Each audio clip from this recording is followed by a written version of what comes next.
Hey everyone, welcome to Pro Animator Secrets. Good morning, happy Thursday. So would like to really quick thank my patrons.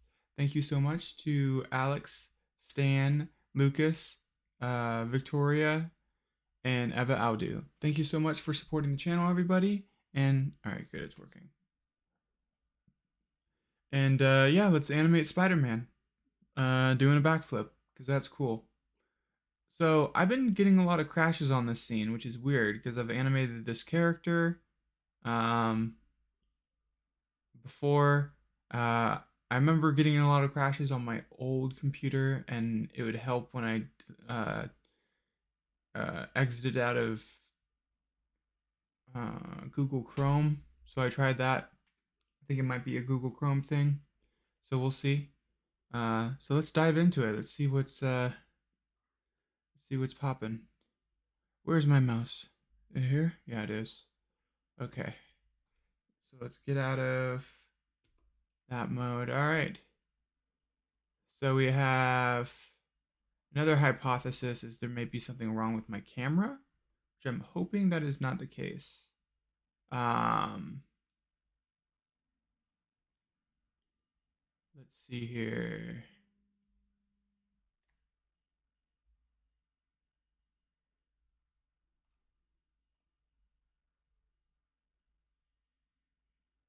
I just want to check what mic is being used. Hope that didn't hurt. It's definitely the correct one. All right. Ah, I gotta figure out how to turn that off because it's like the most annoying thing.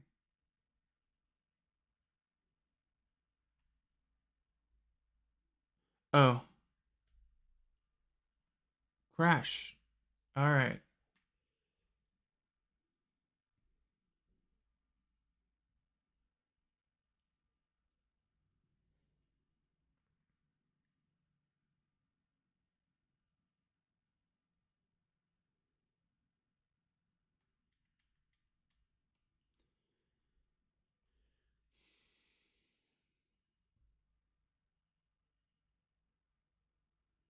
Oh, that's unfortunate. Looks like my chats are not working.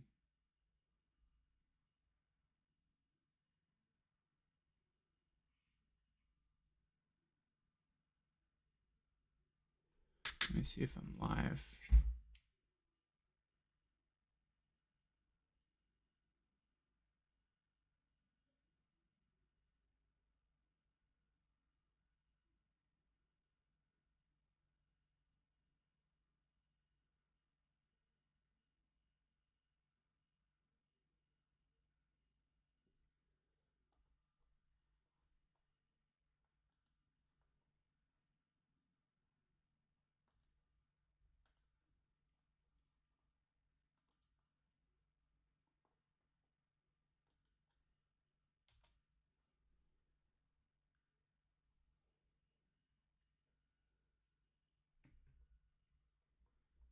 Yeah. So I think what I'm gonna do is I'm gonna dive into the rig file real quick and see.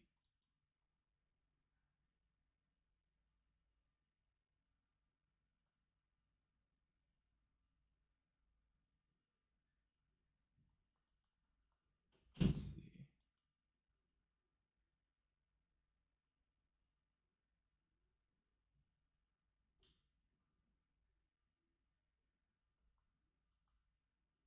Hey, there we go.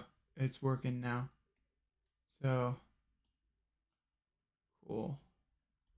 All right. So I have a theory because I've used this camera before, and um you know what? Let me just check my file here. Um, I'm gonna check the when I first created the face cam control, which I'm assuming that's what is causing the crashes. Because whenever I have the face cam open, it crashes. Let's see. Scene.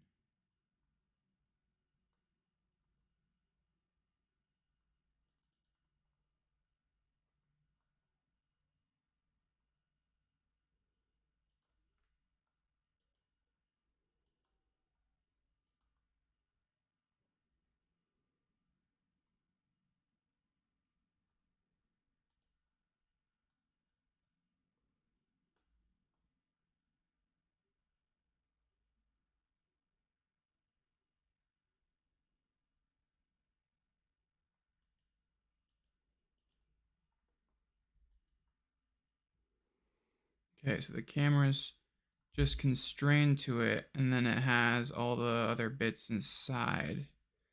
Where when I integrated this feature into the camera itself, I I put it inside the rig file, and it's being driven by a ton of controls. So I'm gonna try just removing it and parenting it. So we'll see what we get when we do that. There's one feature that that I didn't have when I did this, so I don't know if this is gonna work or not. I don't even know if it's the camera or not.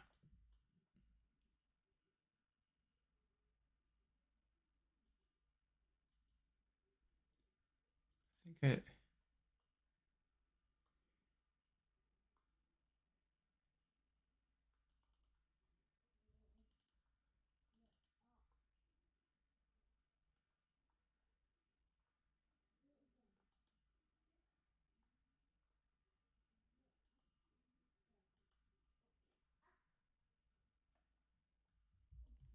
turn that off. It feels so good to be up this early. Been having a hard time waking up, but my little guy just woke up with the most amount of energy. It was absurd. And then, so yeah, I'm just gonna try to go to the face cam, select it, hit F.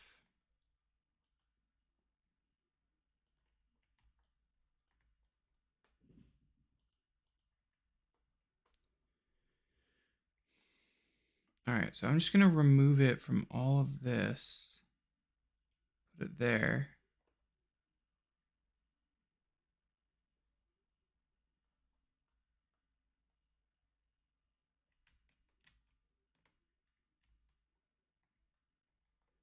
Just in case something happens when it comes to the spaces, which I don't think it should. Let's see. Unlock selected. Yeah, okay, so I'm gonna unlock that. I'm gonna take this and I'm gonna put it here. And then what I'm gonna do is just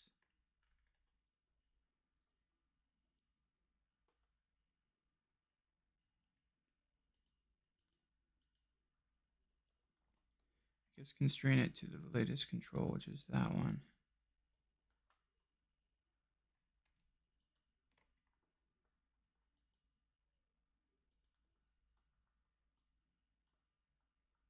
All right, apply. Okay.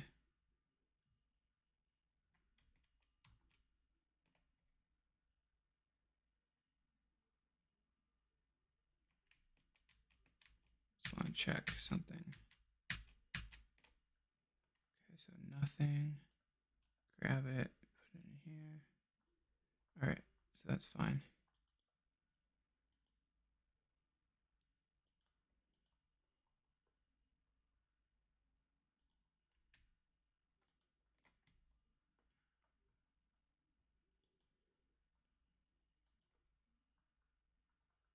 Okay, so let's see if that works.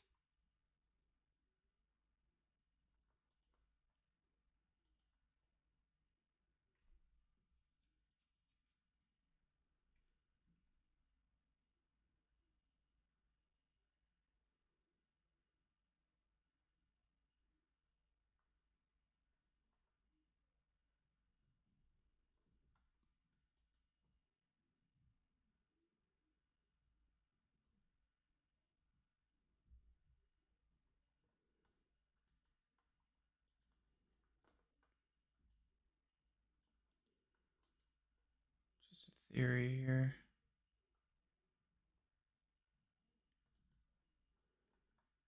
I am sick of that like long string for the get to the camera. And I think it's because it's in a bunch of junk. Okay, so that's that.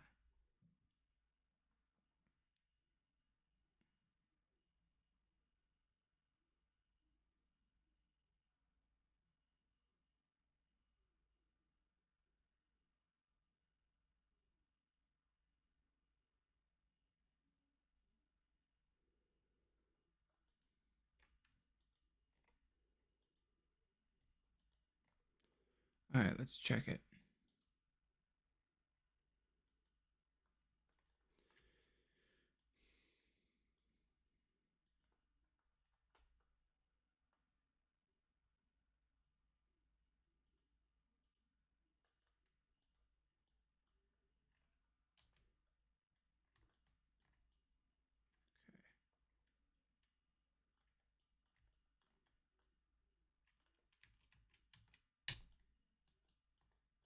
That might be cool.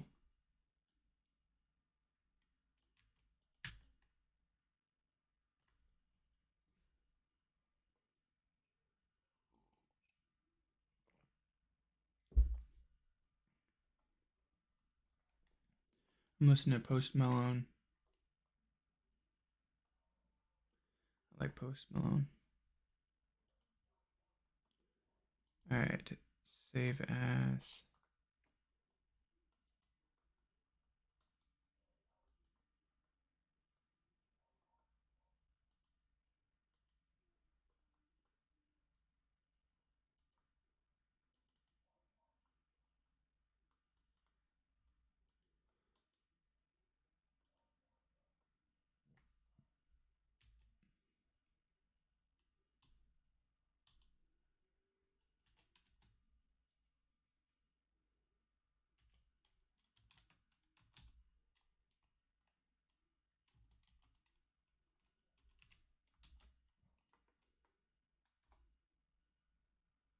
Oh, it doesn't like question marks.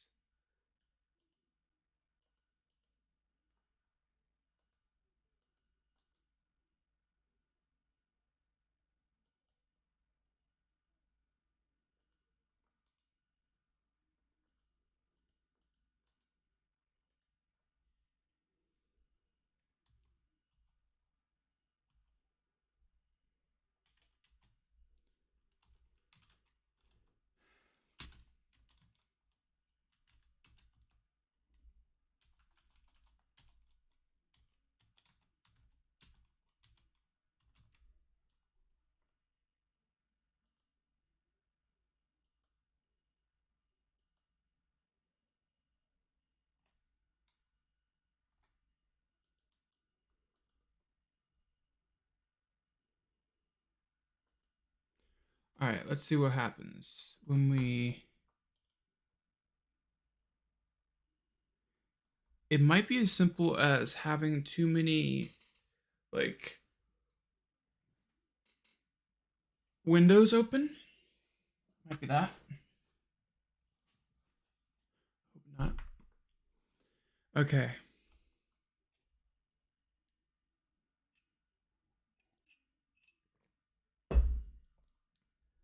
All right, let's open up a Spider-Man scene.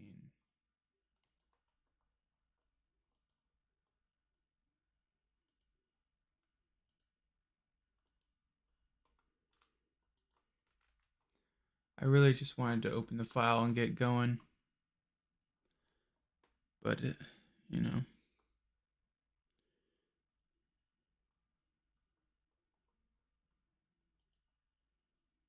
Okay.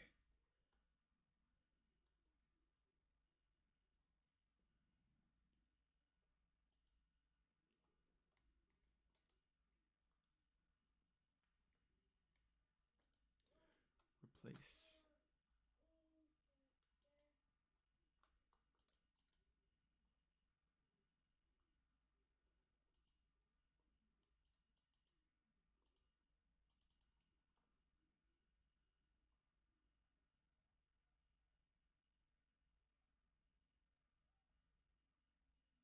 Right.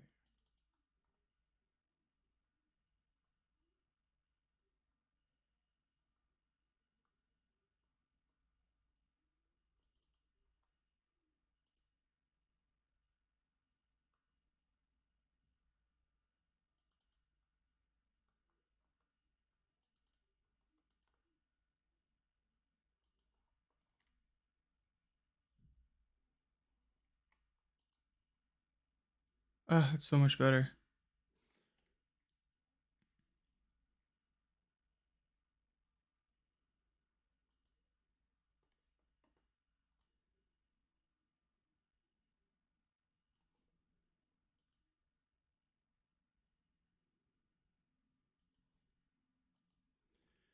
All right.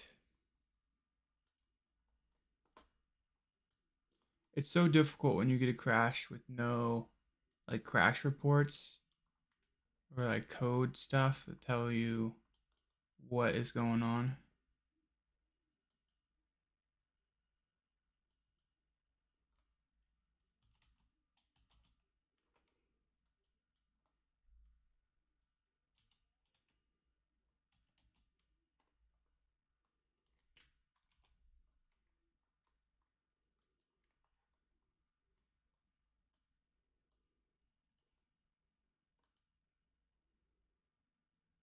All right.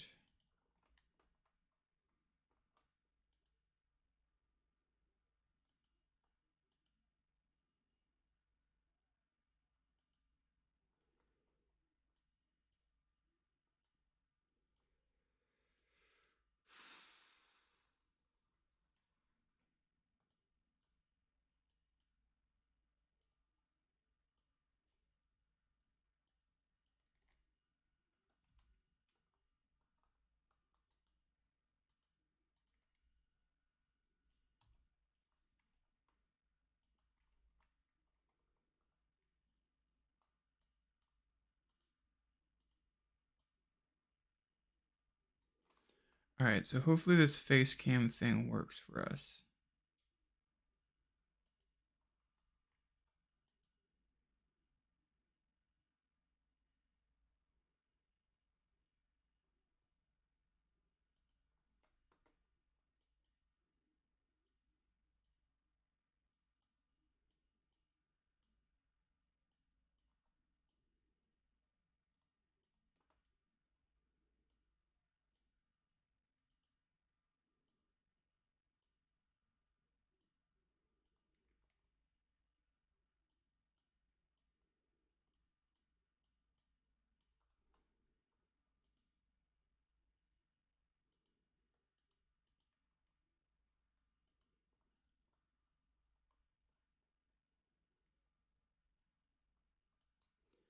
Okay.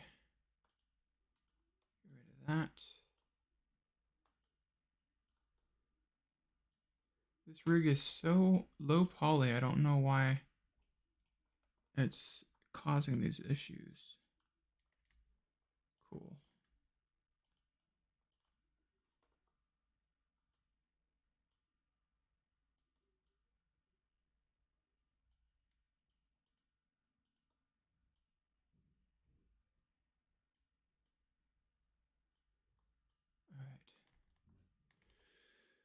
All right.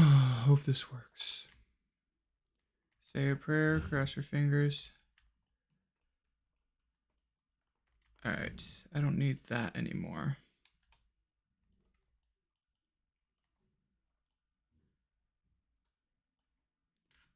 All right, let's get into the actual animation.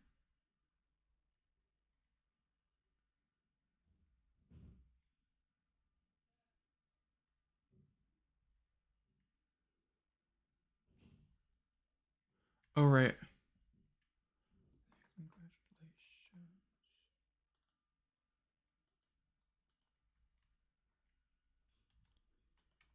I want to constrain it to his chest. So this is my camera rig. It has face controls. Face camera that allows you to be an awesome animator.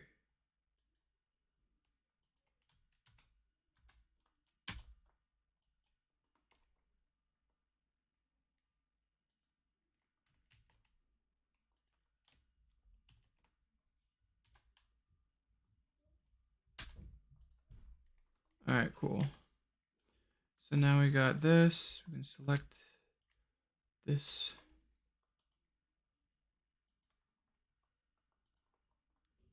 That's not necessary. Just do a point constraint. Maintain offset off. Select the chest control. Select the Z one. So yeah, this is designed specifically for lip sync, but you can also keep it just have it focus on any control.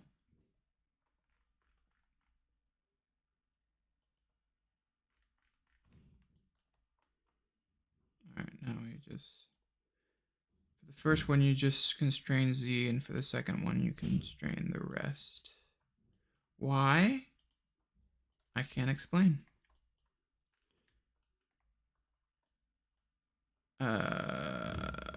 Yeah, okay. And then you just have to make sure that these are zeroed out because it also won't work. So then you're left with this, and so you can kind of zoom out like this. And you can kind of go in here and say, no.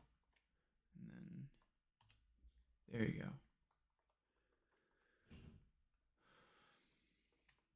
So now that guy is kind of frozen still. So that's helpful for identifying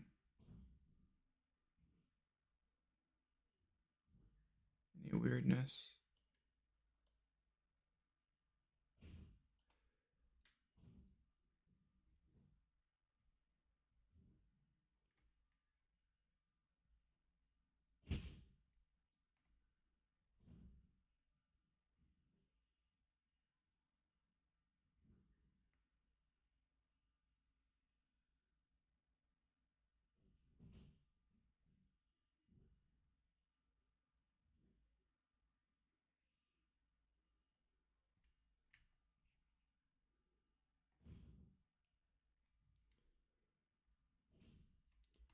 Bring open the graph editor.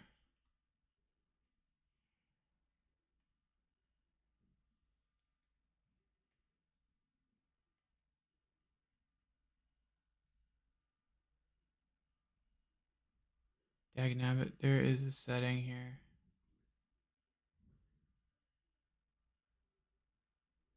That, yes.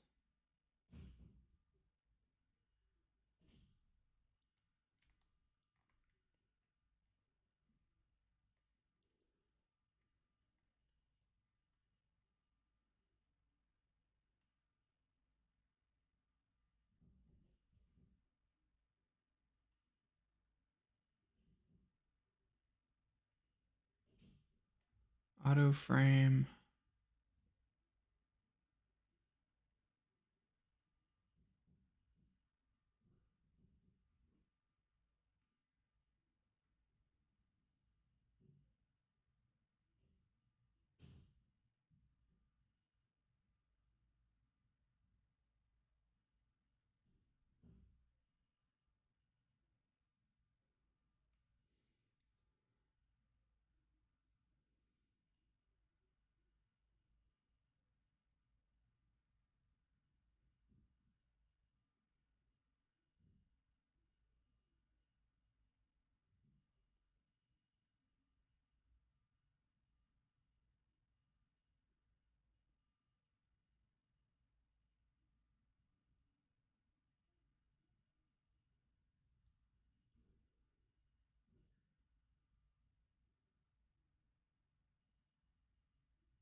That's not what I wanted.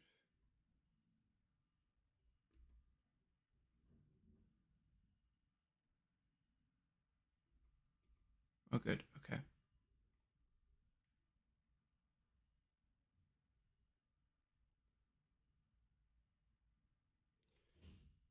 So yeah, there is a Sir Wade video that comes in clutch when it comes to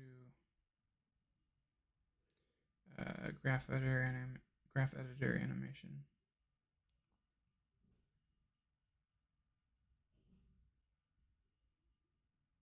Okay.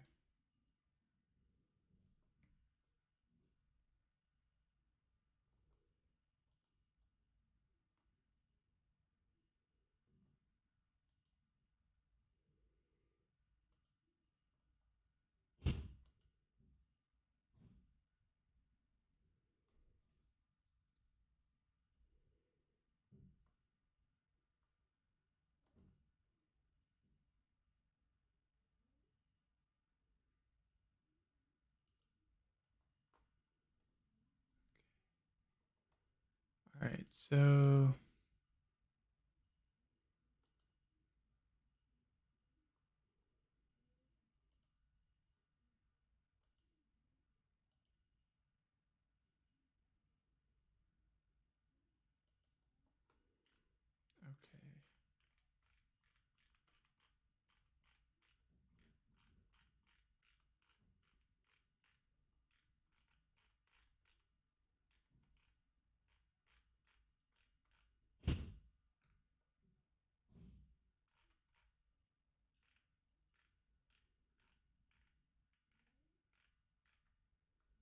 Okay.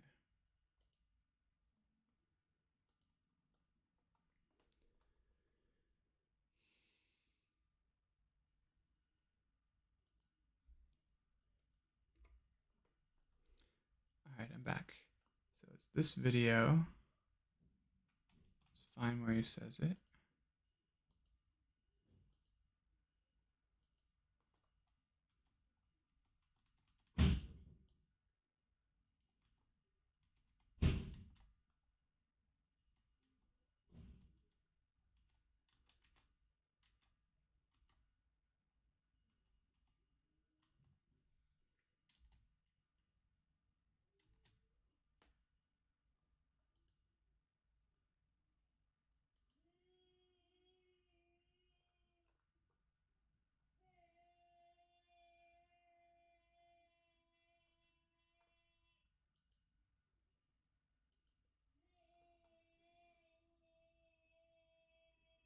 That should be on by default.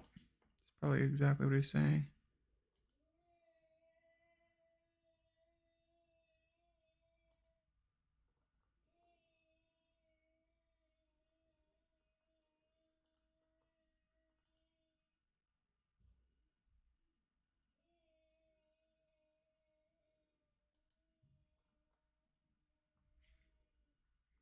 Do want to make sure that's working.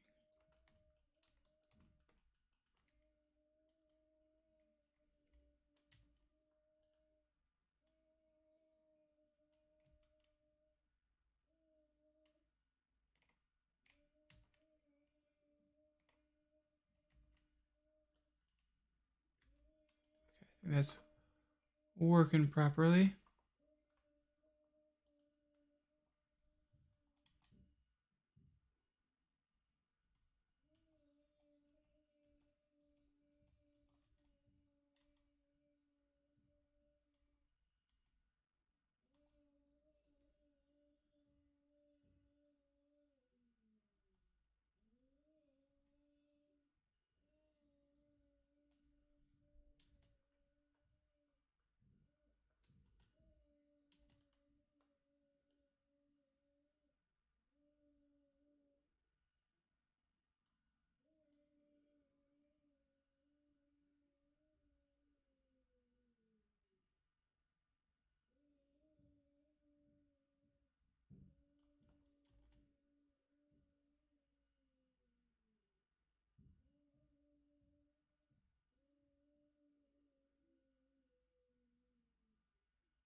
Yeah, he just clicked it.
Okay, there you go.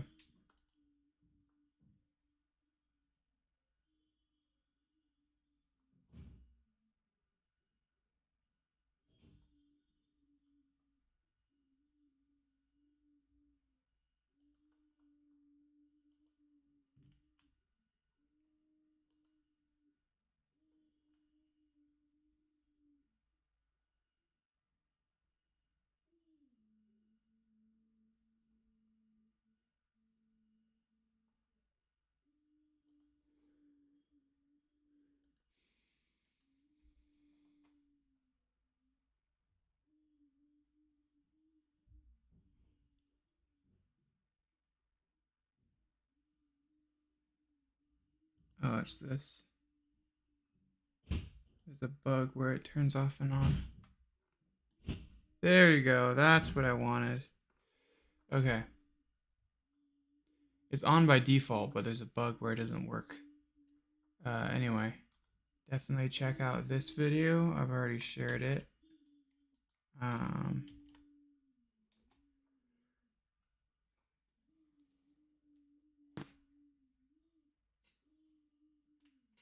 all right. Just doing a bit of a yawn. Okay.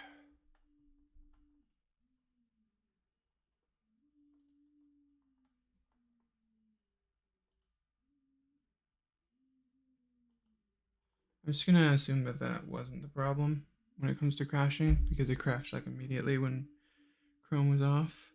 Okay, so now I can select this foot, select Z,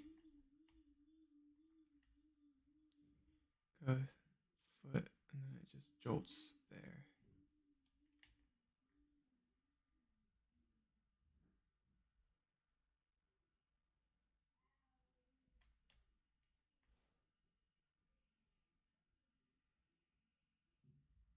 Yeah,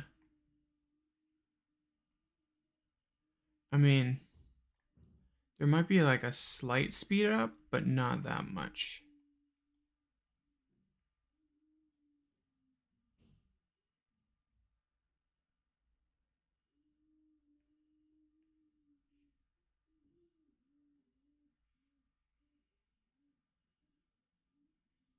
Yeah, just simplify it and let's do that.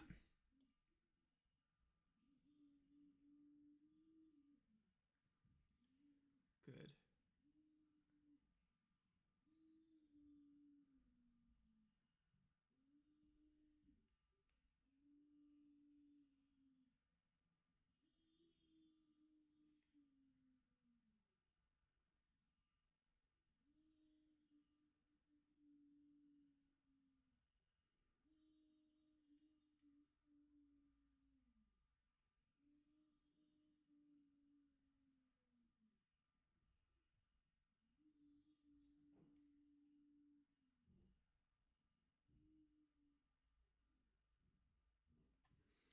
Okay, there's a bit of a pop there.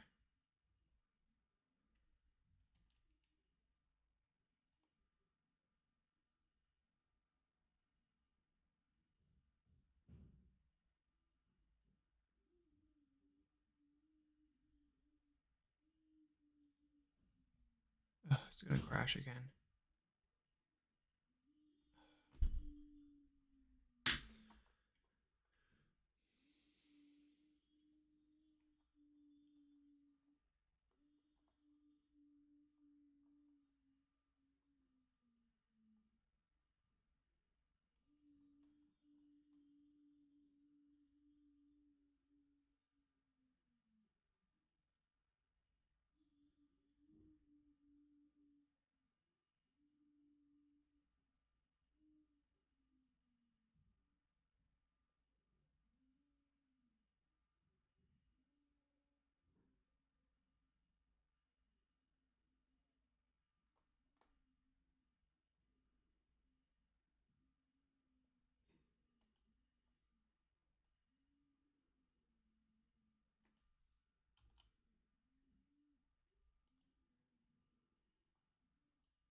Okay, something was pressuring the CPU at some point.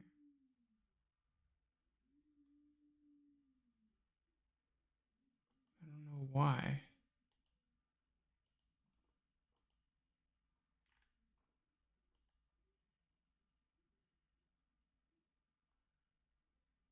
Video encoder.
Um,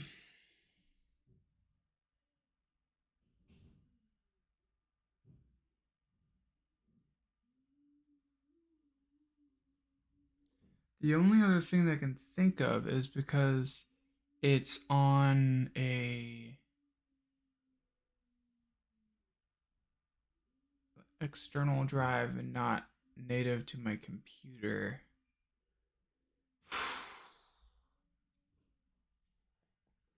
All right, I'm gonna try something and then hopefully we don't get any crashes.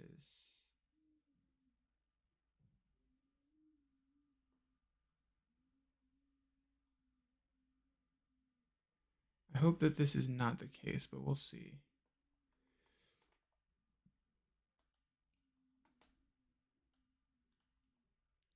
Okay, so let's go.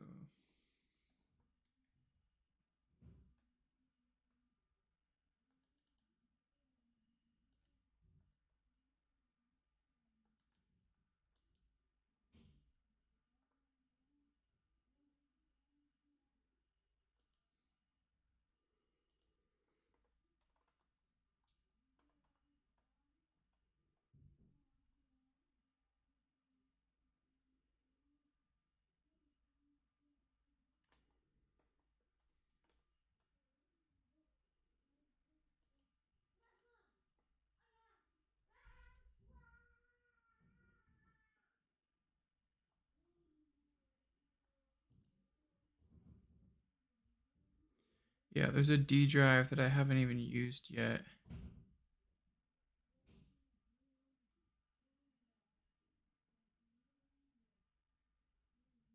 I'm worried it's because of the external hard drive.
All right.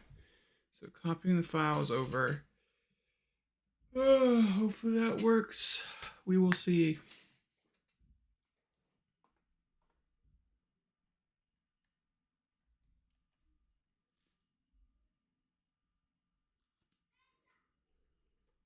Just need to copy that camera over.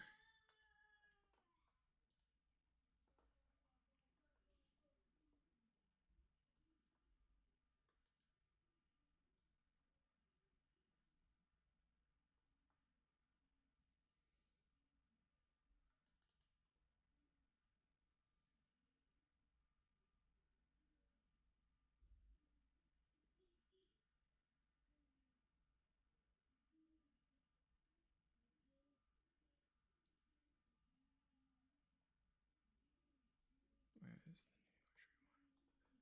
Wait, no, it wasn't. It was in this one.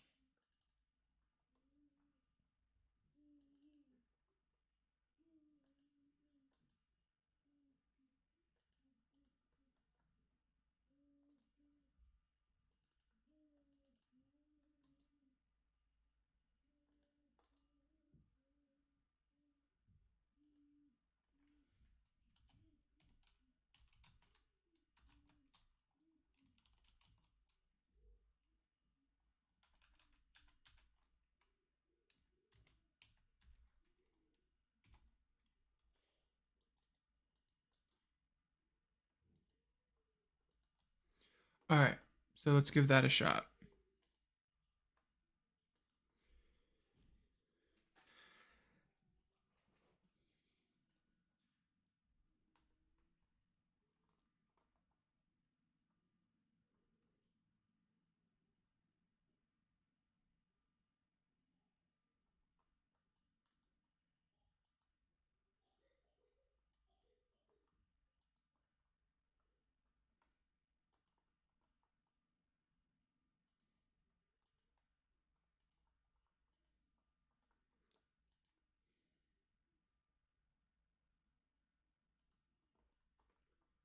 Set project.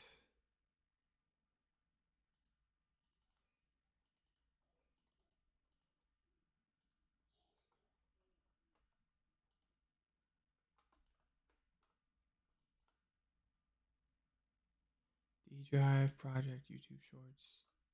Good. I'm gonna select that. Open.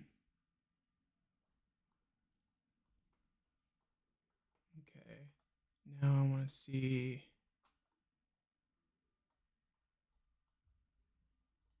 task manager.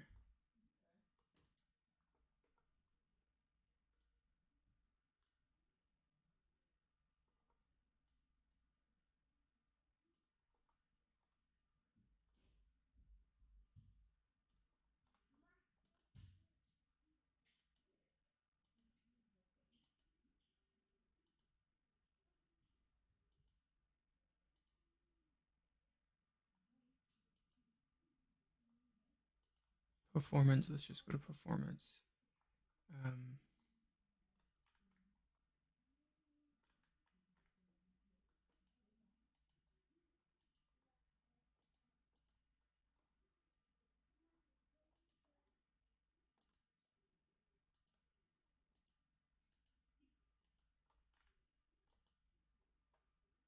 okay.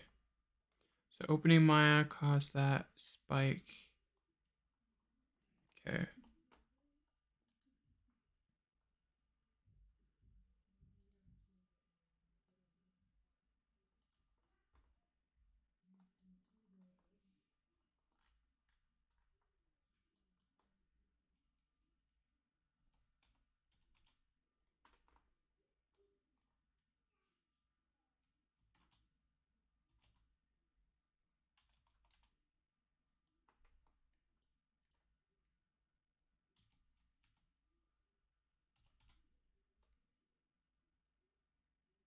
Oh wait, no, that's right.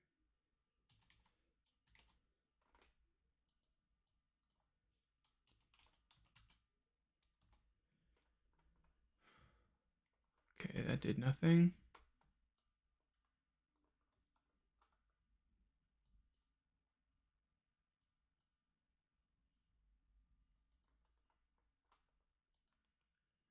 All right, moment of truth.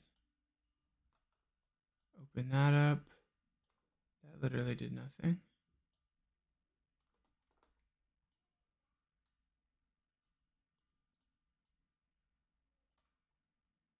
I swear, if I didn't have these crashes, we'd be done by now.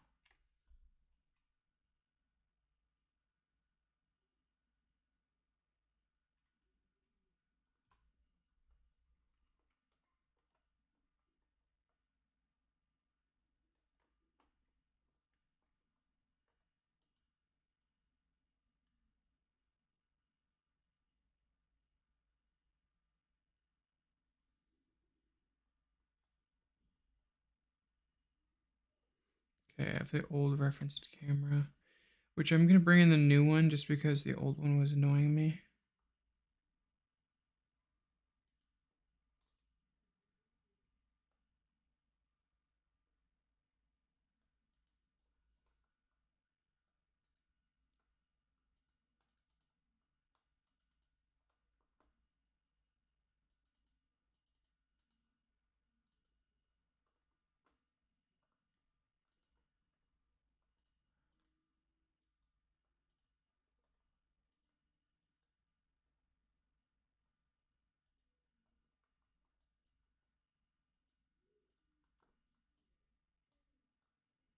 Feel like Maya in general is just moving faster.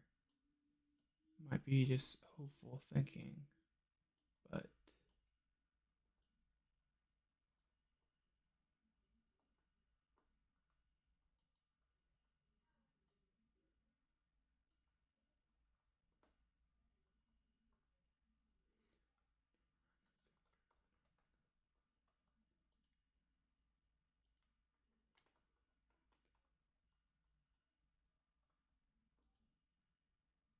oh, this is something that I want to check.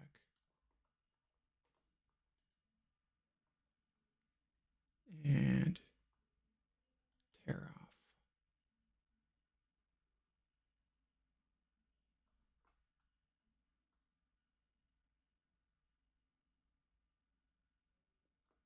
Okay.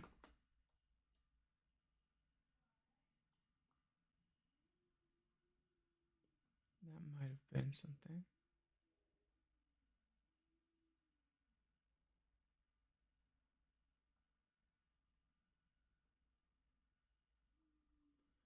I don't know.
Don't need that ball.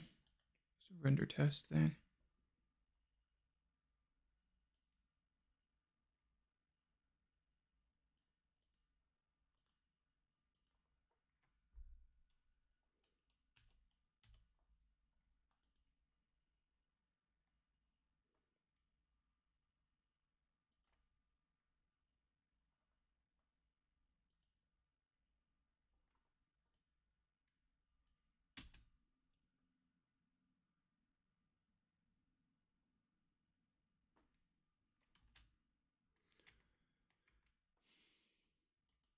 Oh, someone commented. Let's see.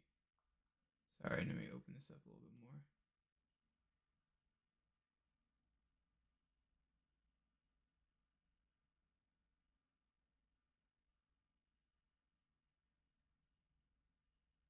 Oh, well, that's really nice. Death time? You have a scary YouTube name. but thank you. That's very nice. Um, yeah, I try to be helpful. I'm happy people are watching. And yeah, if you're watching but you don't say anything, please leave a comment. I'd love to have a conversation. Talk about the industry, talk about projects you're working on. If there's any advice that you would like, I can see what I can do to answer it. You know, I've been animating for a while, so I have a toolbox in my head that I am more than happy to share. Uh, but yeah, just today I've been dealing with a ton of crashes. Ooh, let's see.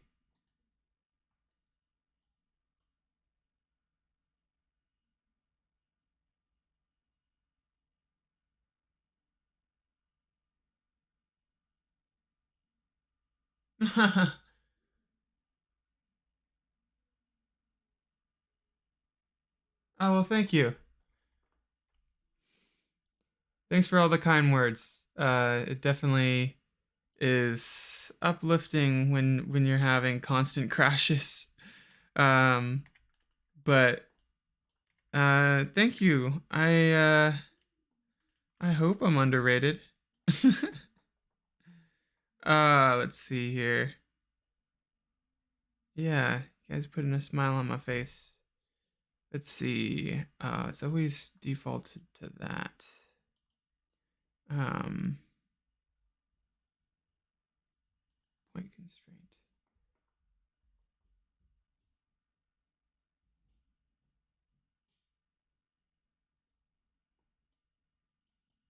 Okay, so maintain offset off. Yeah. This this camera rig is available right now. It's in the description of this stream. If you guys want to try it out, it's $25 because it took me a while to develop it. So yeah, but it's probably still has the launch sale. Like if you put in code launch underscore sale at checkout, you'll get $20 off, and you can get it for like $5. Um, but yeah, I don't mean to try to sell you guys something. I'm just working on. Thought I'd mention what I'm working with and where you can potentially get it if you're interested. Um, let's see, where am I at?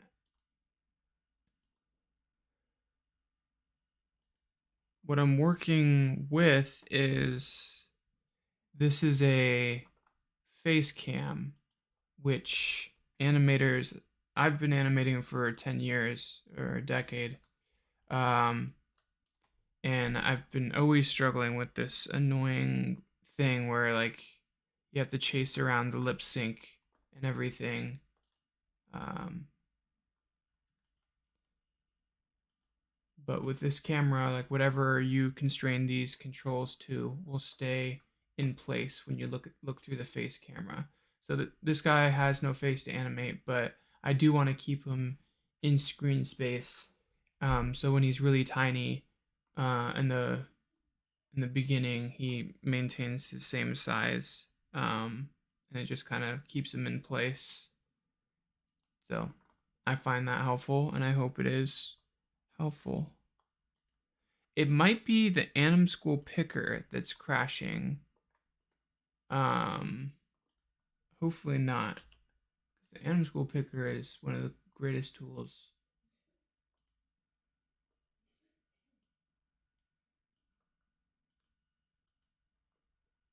All right, cool. Let's get into it.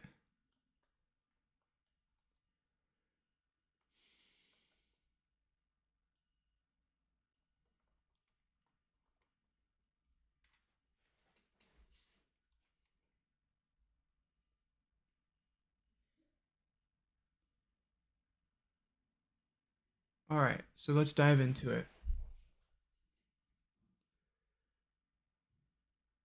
And let's hide the constraints there.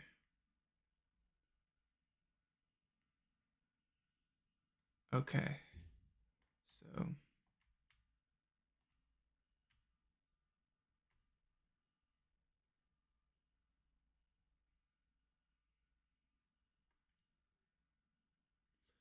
all right. Bring open the graph editor. So far, so good. I'm seeing no struggles. So that's good. There's like a random spike in my CPU when it crashed, and I have no idea where that would be coming from. Let's just this seems to be pretty consistent, so I'm gonna keep it like that. I'm keeping an eye on you, computer. This is a brand new, super high powered computer, so I'm hoping that issues will not persist. Of course, mine did not save that. Let's see. Sync to graph editor. Gotta toggle that off and on because there's a bug that. So now you can just type whatever you want and then you can hide this. Because why have two of those? Okay. Um.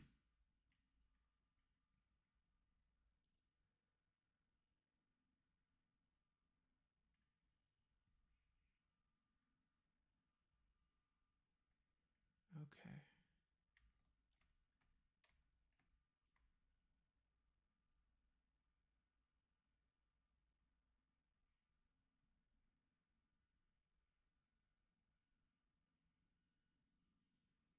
Okay, and then right here kind of pops really quick to that angle.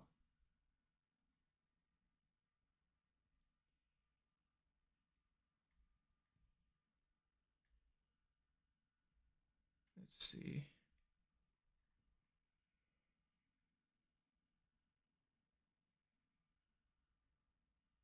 Okay, so that's weird. There should be a key on these guys. Oh, wrong leg. Yeah, that's what I thought.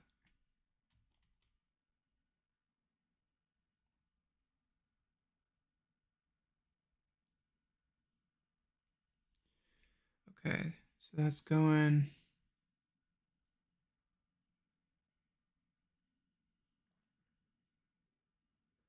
All right, so let's fix this Han IKFK pop.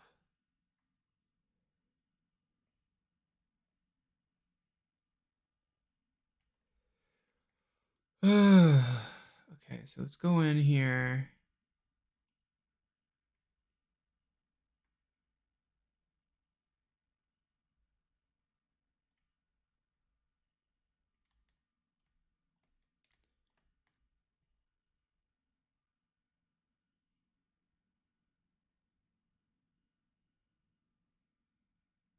Looks like that hand's staying still. I think I already did that one. Or maybe not. Let's see.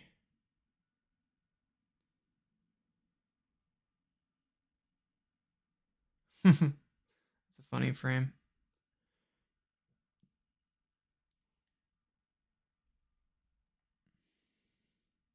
So now let's set a key.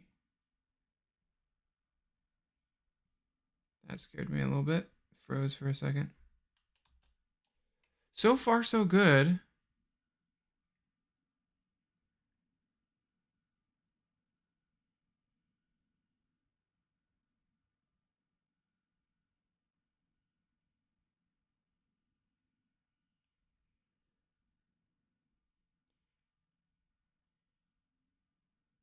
All right, let's do the other arm then.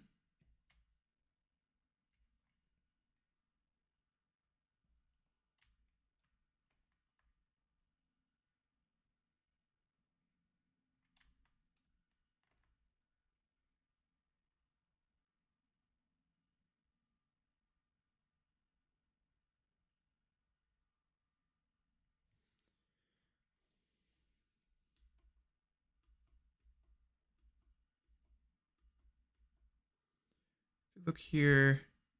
The hand actually plants there, so that's probably where the IK should start.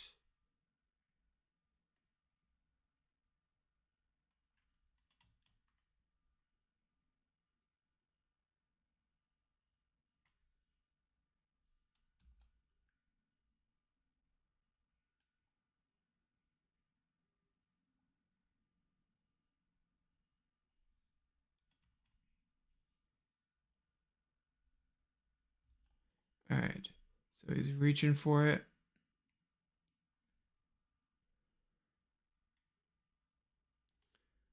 Let's take these IK controls.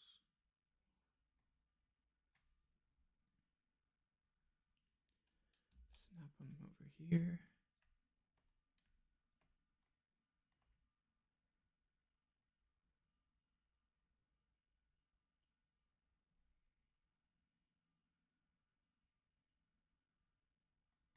All right, so let's get in there.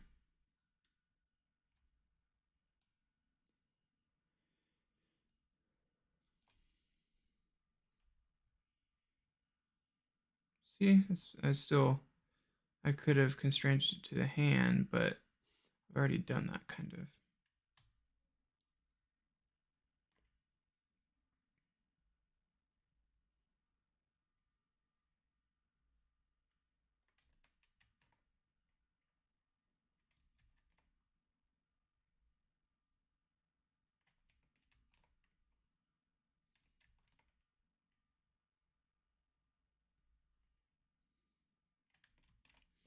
Interesting. I wanted to see if there is a finger roll in that control, but I think that was a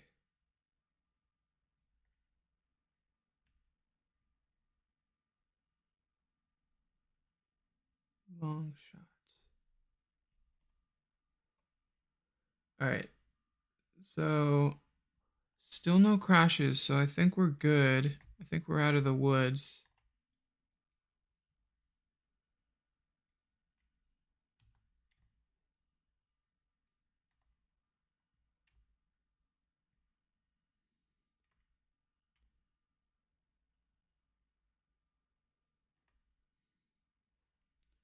All right. I kind of want to move the pivot of this to.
Oh yeah, yeah. I did a couple of those. Um, I do have a lot of opinions about dream jobs and whatnot. Um, yeah, I could do some more videos like that, or even just talk about those topics during live streams. Uh,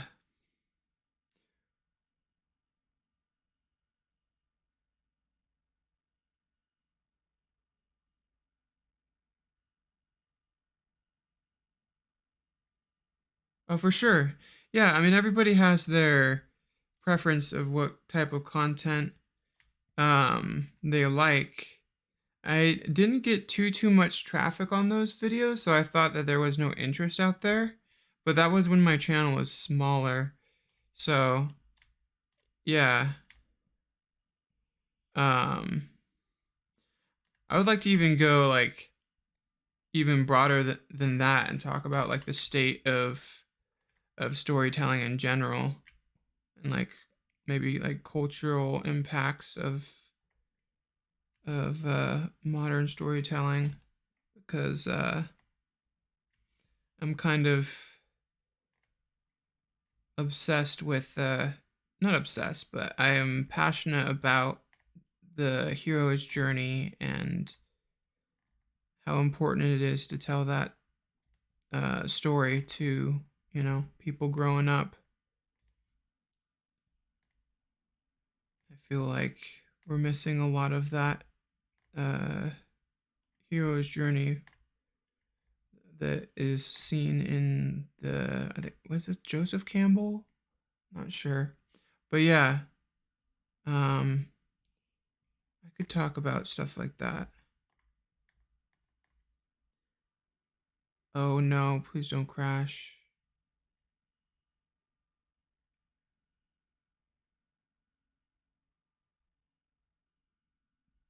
Oh, thank God. Okay. Um, okay, so that's a pretty good pose.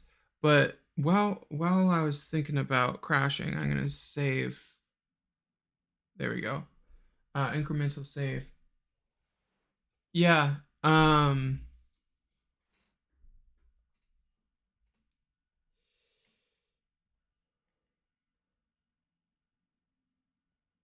it's good to know.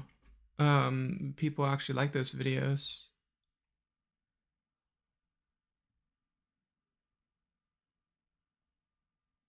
Oh, interesting. Okay, so there's a gimbal lock issue here. So I can just select that.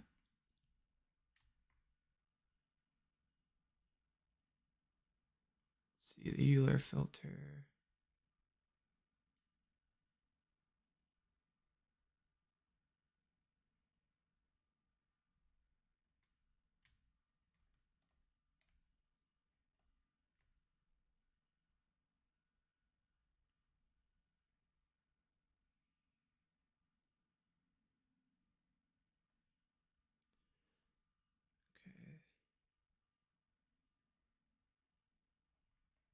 Okay. Okay, so that obviously, yeah.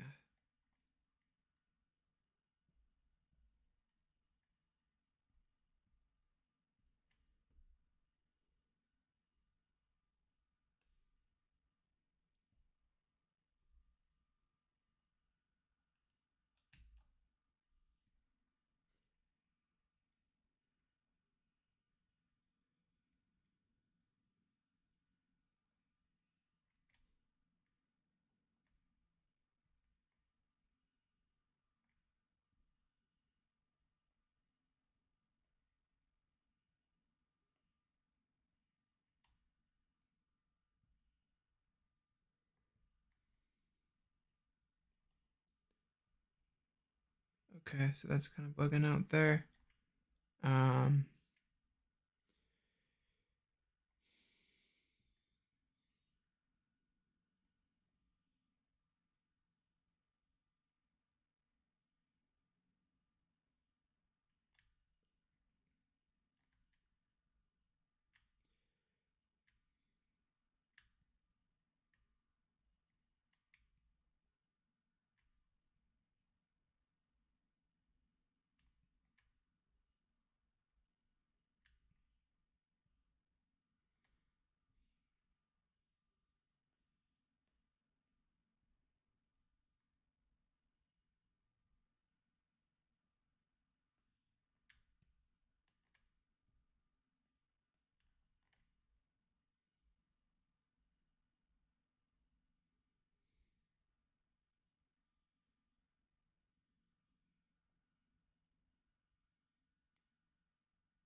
There you go. Okay, I think I got the arm somewhere good.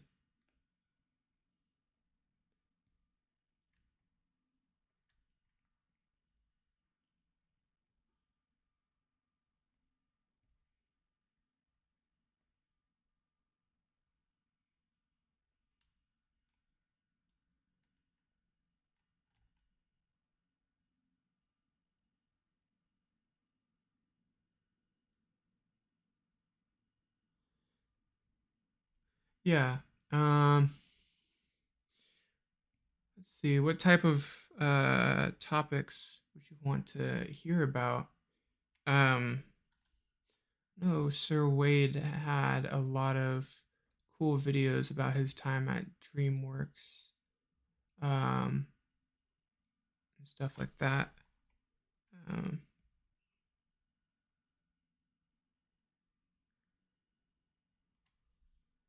which I don't really have too many like dramatic stories from uh, studios I've worked at.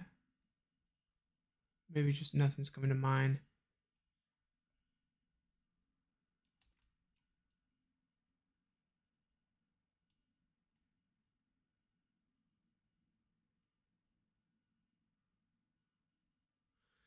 Okay.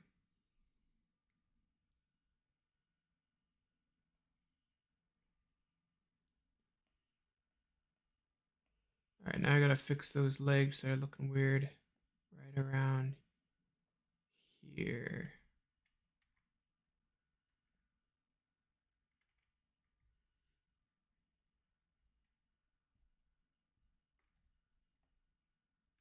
For some reason, I think it looks like ET in the middle of an ET walk cycle. Let's look at this.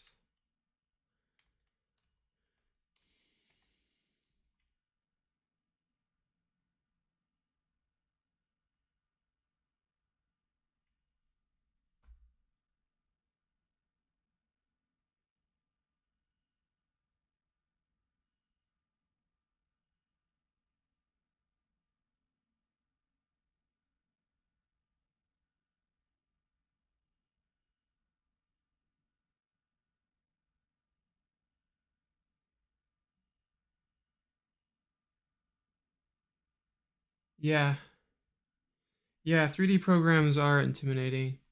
Uh, oh, wait.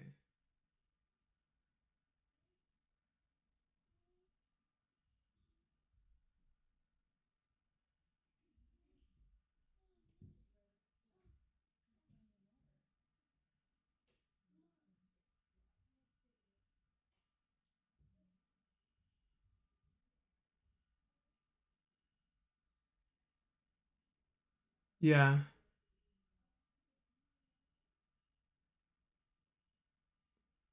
Sorry, I know I'm pausing here, but I'm trying to think of a.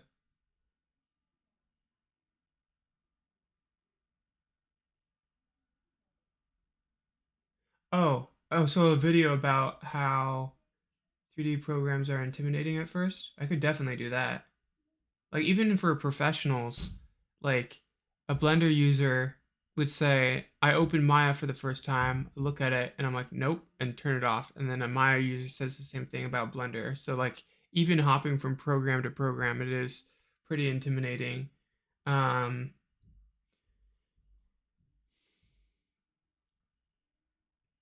yeah.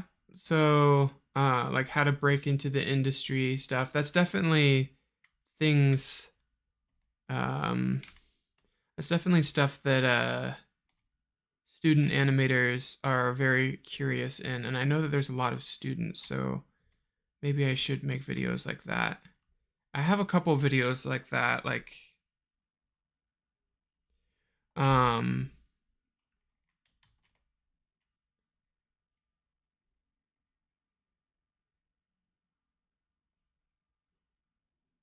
sorry. Here, let me read.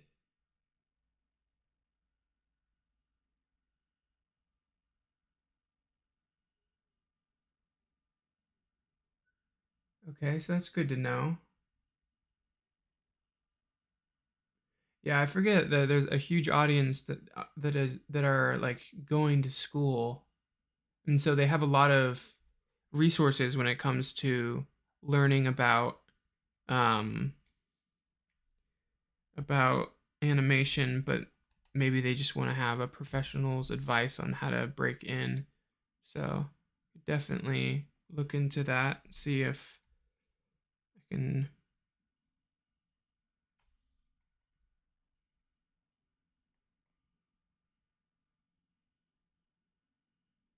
It's kind of funny because that's like I remember that part of my journey of like trying to break into the industry, but this part, like where I'm at in my journey right now, I'm actually trying to make my own studio. Like that's the purpose of I want to make an educational resource, which is Twiga Arts Toolbox, and then I want to make my own studio, which is just Twiga Arts. So, um, that's where my mind is right now. Is like, all right, how do I build an audience? How do I like create interesting animation that would be entertaining and build a fan base around? Um, but yeah, I'm still trying to figure that out. But definitely talking about the industry, like there's a lot of things that I don't like about it, like the overtime was definitely an issue, and there's a bunch of things I do like it, like the like-minded kindred spirit people that you meet and like really good friendships that you make just based off of people you meet at the studio. Um I still talk to some guys I used to work with. Um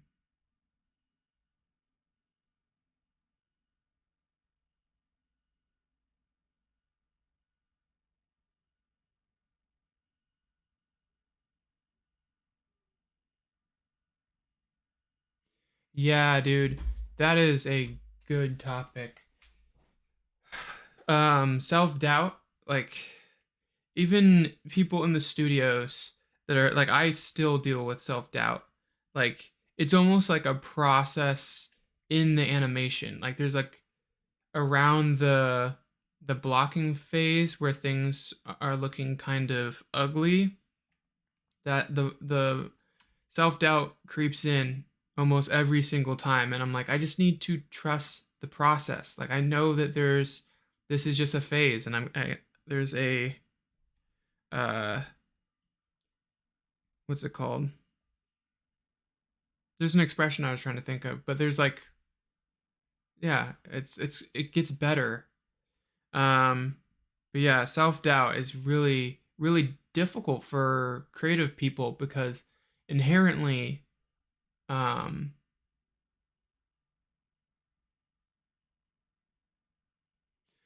inherently artists have to be critical of their work to improve. And so that's when like self-doubt and negative self-talk creeps in.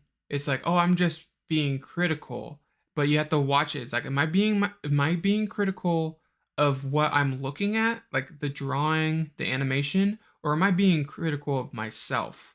Because I have to be critical of what I do to learn to create better art, but I can't be critical of myself as a person because as a human being, every artist, every person has merit, has worth, and so it's that's where um that's where it creeps in for me. And uh it's also really good to just have a really good support system, really like I was lucky enough to be raised by parents that were very uplifting and encouraging when it comes came to my creative pursuits, and then the friends I've made along the way were very encouraging. But at the same time, you have to be in your own corner and really there's this thing called affirmations, which kind of it sounds crazy, but it actually really works because um like what you speak, you can speak things into reality. So if there's something that you want to get better at, or if there's something you want to believe about yourself, just like write it down like 10 times every day in the morning. I used to do that with my brother. We used to call each other and speak our daily affirmations to each other and be like, I will be whatever we're wanting to work on, like whether it's like, oh, I want to have a better um workout routine, like I want to wake up at a reasonable time in the morning, or whatever it is, or like I want to be better at blank. Sorry, a lot of chats are coming through, so let me pause too. Is my camera still tracking me? Oh, good, it is.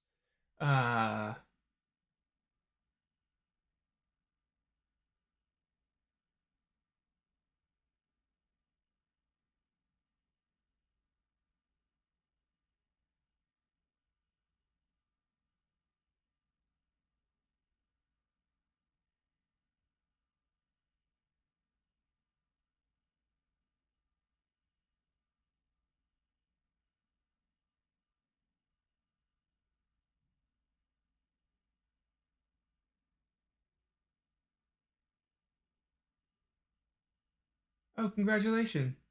Congratulations. I'm not sure how to pronounce your name. Uh, Nabat.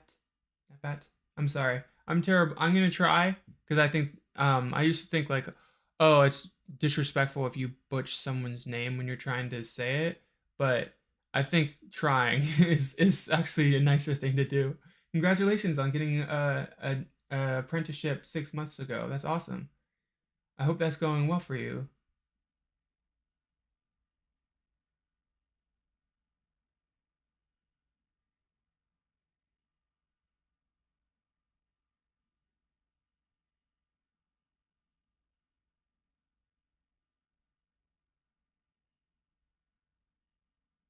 Yeah, yeah. Sir Wade has a great community there.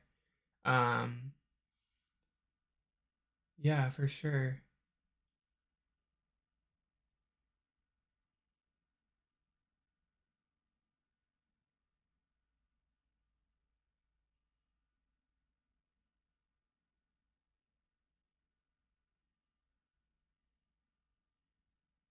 Yeah, for sure.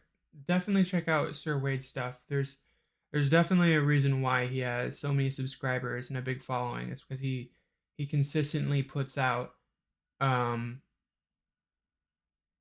videos with that has like good value and informational, and also he has just a great positive vibe. Like he's very encouraging and has a big smile on his face. So, yeah, I encourage it. Like he's actually pinned on my YouTube channel. I have channels. I created a category. I call it like free animation education or something like that. And I have a bunch of channels that's helped me when I was a student and even when I was even as a professional.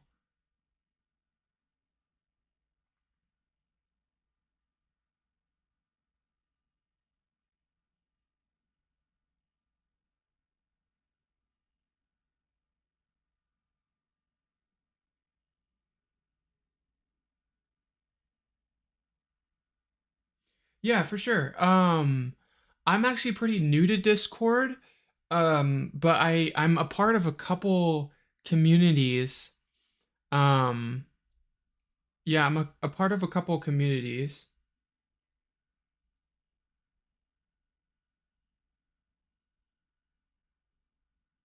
Oh, animation? My animation? Yeah, animation takes a long time.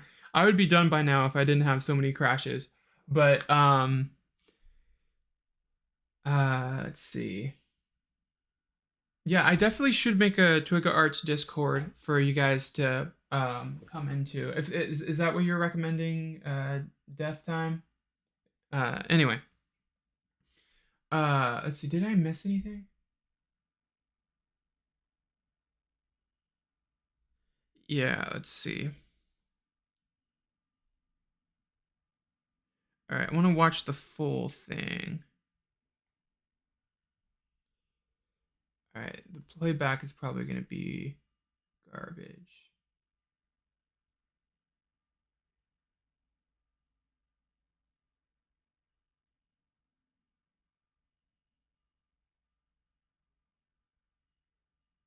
Yeah, trust the process.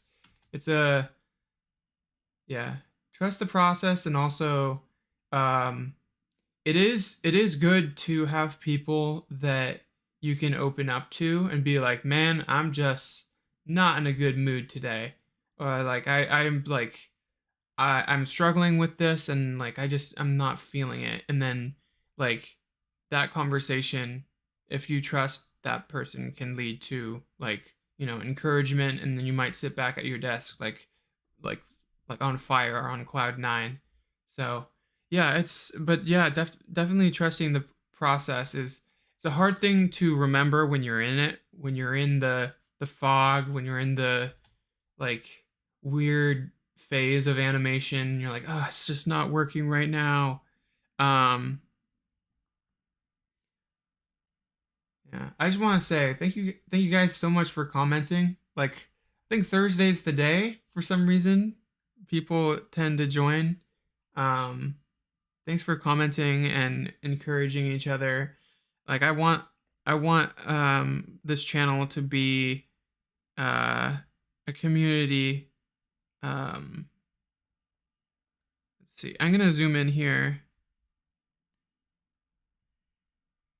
I want this channel to be a community of animators that help each other, artists in general too, because I think I'm gonna start breaking more into um, stuff I don't know how to do, uh, or have less knowledge about. Um,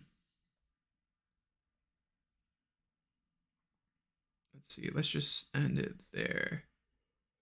Sometimes you gotta just zoom in to a tiny chunk. That's another thing if you're feeling overwhelmed, like geez, I just don't know what to do. Like if you're like fog, like if you're in like fog is the perfect word where you can't see what you're doing because it's your brain is all foggy. Zooming into just a small like 2 second or 1 second bit of your animation really helps.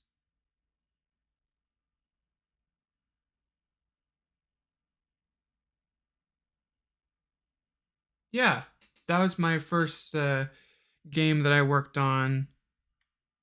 Yeah, that was the first game I worked on. Um, and it was pretty sick. Um,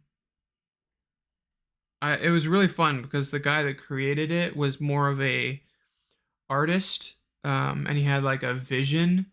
Uh, so there was like we had deadlines, but then like there would be like he had an idea, so he wants to change this. So you'd like have more time with your shots where other things you work on, it's like this is the deadline, and like you have to have it done by this date, and so it's just there's no room for creativity.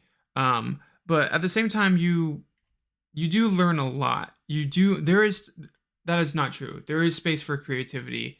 It's just like a different type of creativity. It's like how do I creatively be as efficient as possible, which it's not as glamorous as a what should I do um but it is really important to learn those skills of how do I be as efficient as possible.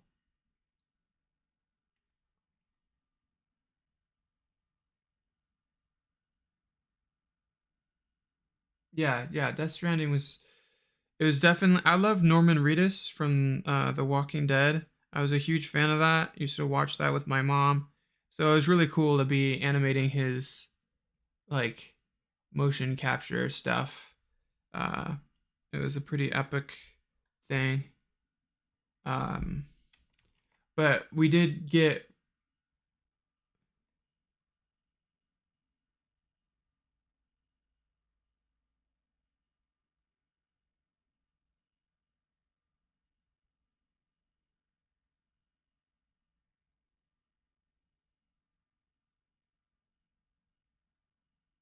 yeah, for sure. Yeah, I that's another thing. Um I should make a video about being afraid to share your work because I think people it is terrifying. It's scary.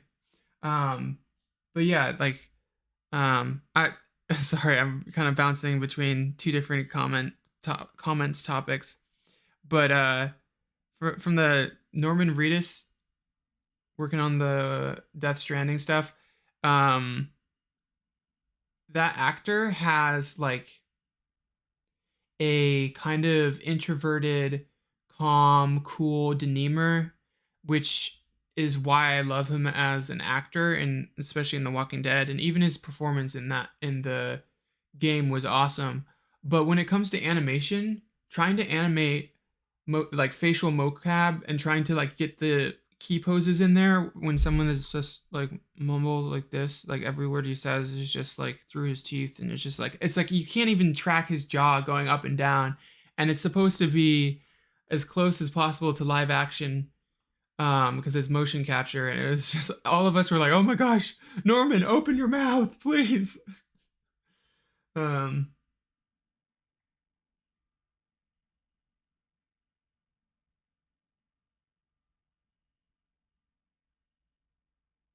um let's see.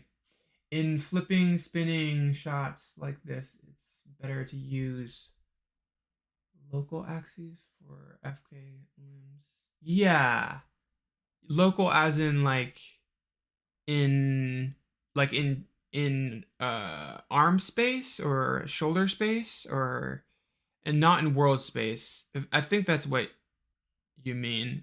Yeah, it's definitely easier from what I've found from this animation to get into FK and not IK, especially when as soon as he's in the air.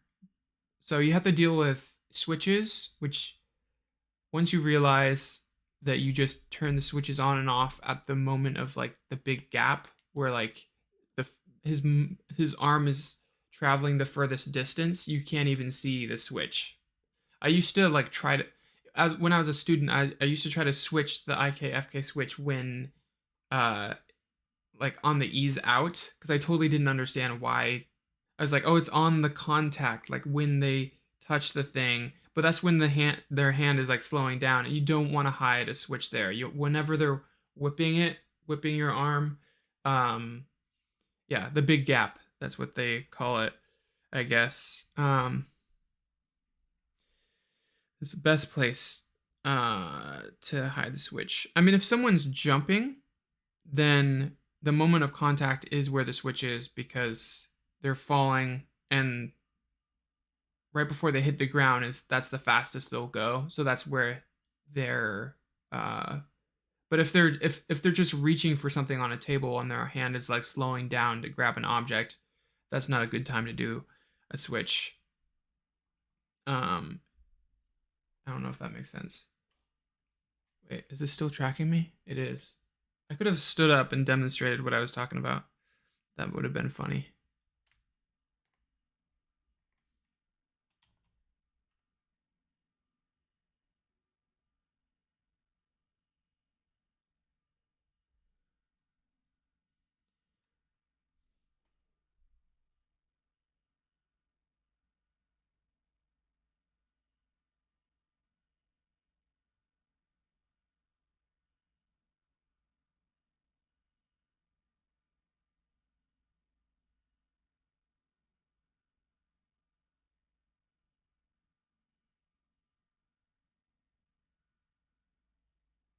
No. The motion capture, there's like a whole department of like, yeah, it always comes in jittery, like straight off of the. I worked on this other project where like we would literally get in the motion capture suits ourselves and act stuff out. That data was not processed, so it came in super like jittery. Um, but yeah, by the time it got to us for the Sony games, it was much cleaner. But there was still like the fingers were not motion captured. Sometimes they would try to, but we just had to delete the fingers and start from scratch. And yeah, but there's a lot of adjustments, like interacting with props and stuff, and like the actor on stage would pick up like a foam noodle and in reality they're supposed to be picking up like a massive cable. So there's like you basically have to like dig in there and reanimate the like I did this shot in Death Stranding where uh Norman Reedus was headbutting this guy in the face and I had to work off of reference with that because they both had face cameras which stuck out this much, and so they're literally like holding each other and just going like this, but they're like pulling their punches, so they would like ease out, and so all the animation was wrong. It had to be, when you get forehead to forehead or forehead to face or whatever it was, you have to have that be the fastest point, the impact, if they're actually trying to headbutt someone. So yeah, interesting stuff like that with mocap. Yeah, so it wasn't the cleanest, but it's definitely the cleanest motion capture data that I've dealt with. Oh, cool camera rig. Yeah, thank you. That's something I've been working. Well, I should be more accurate. I've been animating for 10 years. The beginning of my career was in like logo animation. So I've been animating for 10 years and I've been dealing with cameras that suck. So I created this camera that has a lot of cool features, and it's in the description if you want to get it. It's $25, but if you use code launch underscore sale at checkout, then you can get it for $5. I think there's only like 10 of those available. Um, so yeah, it tracks. That's the face cam that it tracks, but this camera has tons of stuff. Like right here, it has tons of controls. When I turn it on, it looks crazy, but it has like, let me turn everything off. It has like aim controls, which that's what I'm using to pan this shot, is this aim control, which, yeah, so you can move it around. And then you can also tumble it as well. So that's kind of cool. Which I was thinking of tumbling it during this shot. Might play with that idea after the animation is done. What other controls do I have here?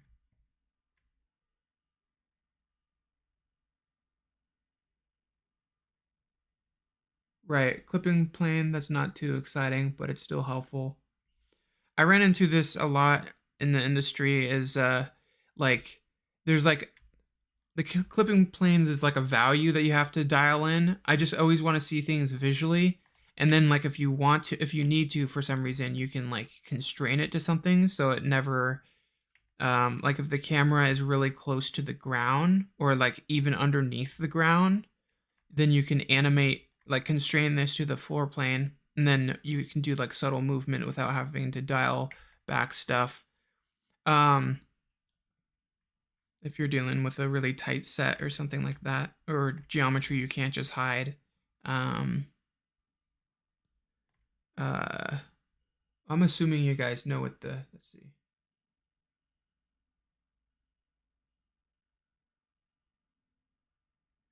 The technology keeps getting better and better. Um,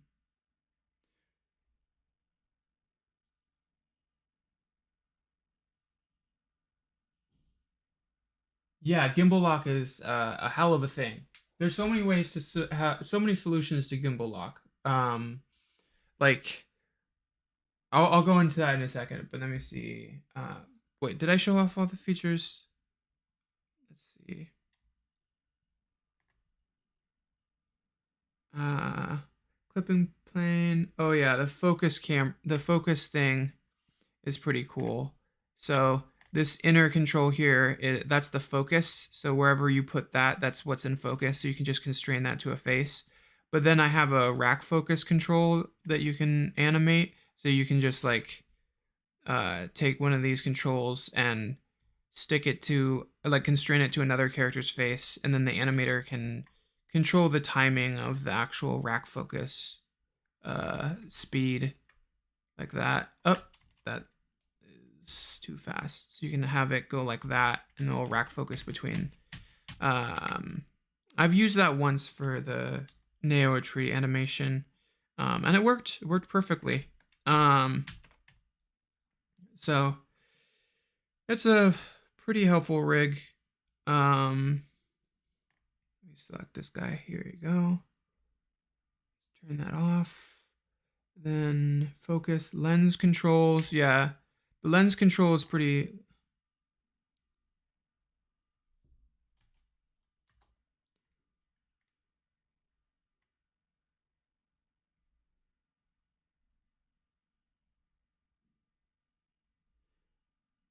Dagnabbit, I should have just put numbers in here instead of the on and off words. Um, so what else? Lens control, focus. Yeah, the lens control has some cool stuff where you can do like dolly zoom stuff. So if you constrain the thing, do you guys know what dolly zooms are? They're uh like in Jaws, it's where like the background gets really warped. I guess I can just demonstrate it. So if I just select that, grab that, and then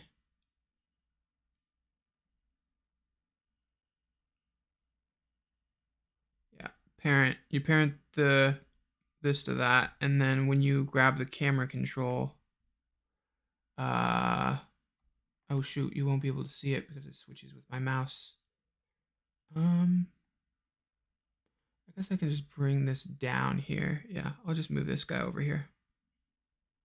So yeah, and then when you move the camera towards it, it does like, well, the aim camera is also affecting what's happening here, but you can see the legs are spreading apart and everything. That's because the lens is changing, but the character is staying in the same place. Um, if you ignore what the aim camera or yeah, the aim control is doing in the background, but it's pretty cool if you want some weird psychedelic moment in your animation, um, or like horror, like dun dun dun dun type of thing. I don't know if that makes sense. Like people use the dolly zoom in movies when um, a character is coming to like a shocking realization, or if someone is under the influence of chemicals. I don't want to get trigger YouTube's algorithm thing.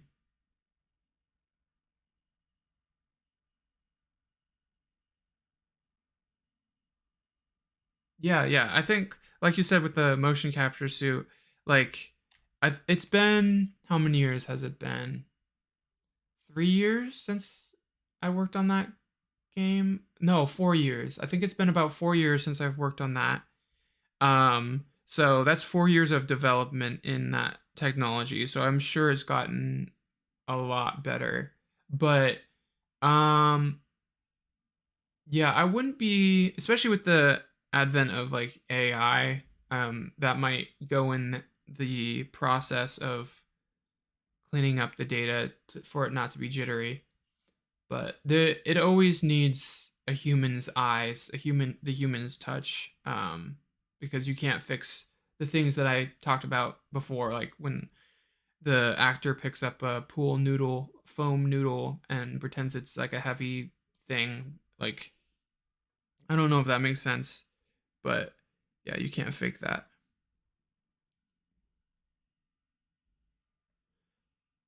Man, my computer is so good. If you guys are new to this stream, you'll what we were dealing with when I first started was crashes, like really bad crashes that were annoying. Um, so that was fixed by moving the file into moving the project file into like my actual computer hard drive rather than an external hard drive that I was working off of. So, I mean, I'm assuming it was fixed. Okay. How's my performance doing? Yep, everything's looking good.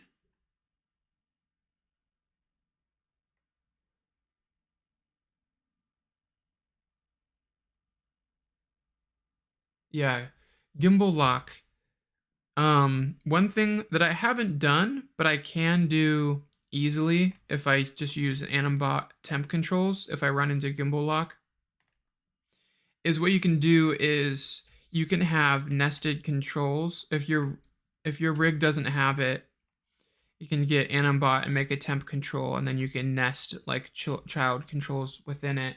And so one control you can animate moving in X, Y, and Z, and then rotating in Y, and then the control within it can do the 360 flip.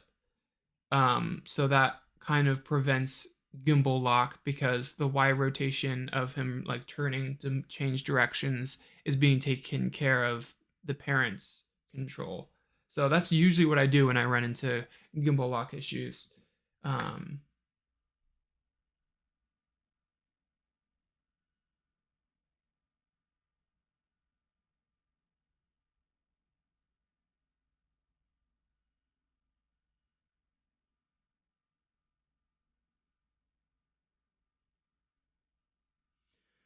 No, I actually when Animbot first came out, I was the biggest proponent of pushing it to Sony.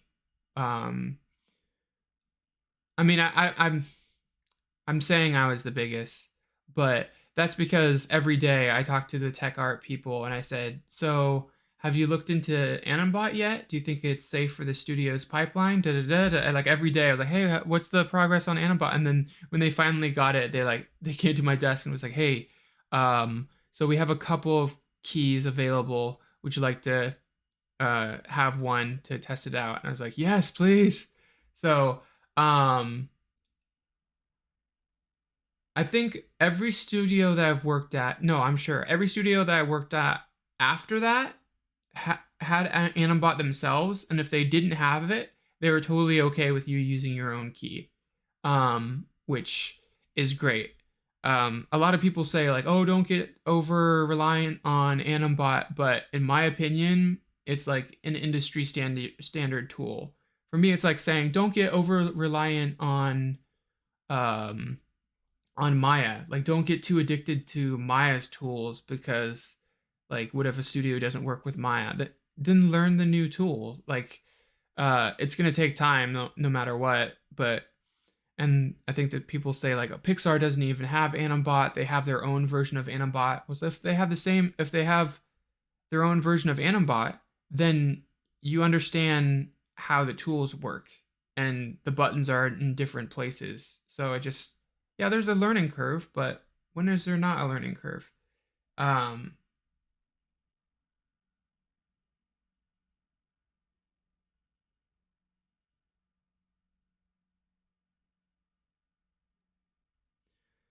I watched, let's see.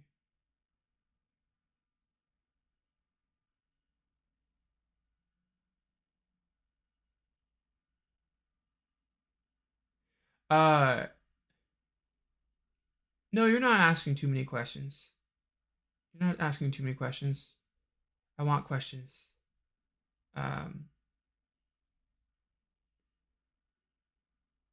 Trust me, it's way better than live streaming with like an empty feed. I feel like it's like, oh my gosh, am I just live streaming into the void?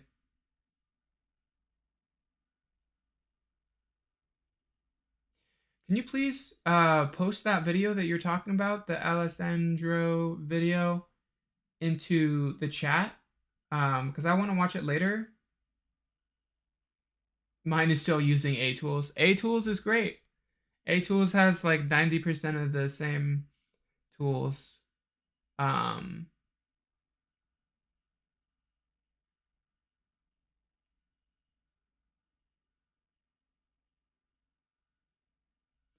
Yeah, I want to see that video. I'm not really sure based off of the context. It's so visual, so I'm not sure using gimbal rotations to animate. Yeah, I'm not sure. Uh oh, are you talking about like when you're in? Let me see.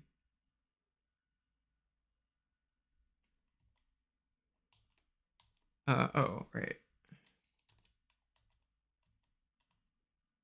Let's see. World gimbal. Oh, like this? Are you referring like into this mode? Because yeah, that would be helpful. You're like knowing when you're about to get into an issue, like getting into a gimbal lock issue. Um,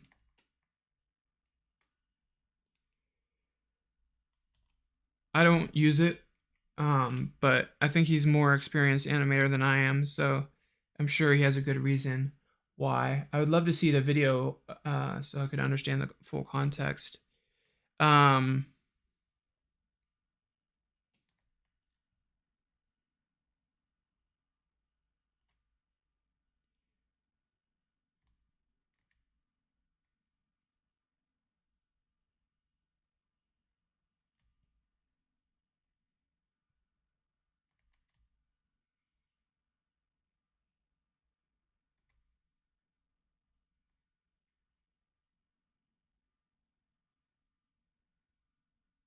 ah, just turn off that mode. I'm so happy that this is working well, meaning no crashes.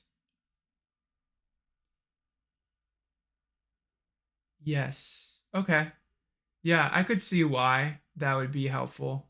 Um, but I still want to see I want to hear his reasonings why, because like I don't.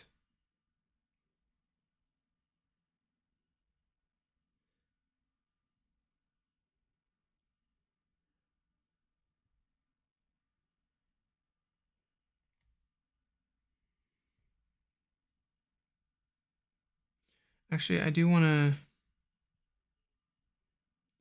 match his hand angle and poses. I don't know why he's doing that, but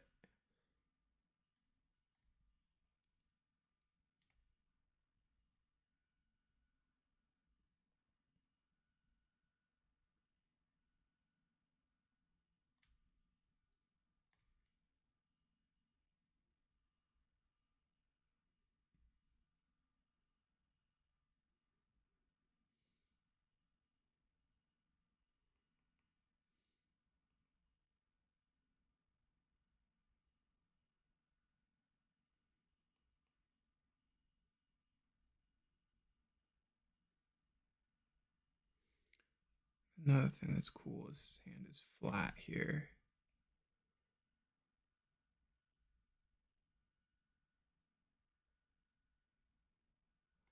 Yeah, but every animator has a um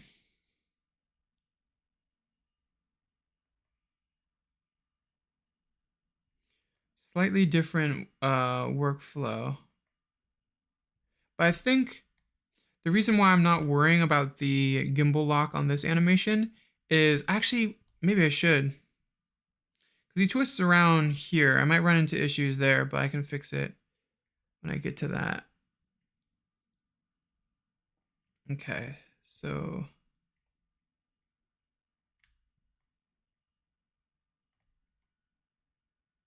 okay.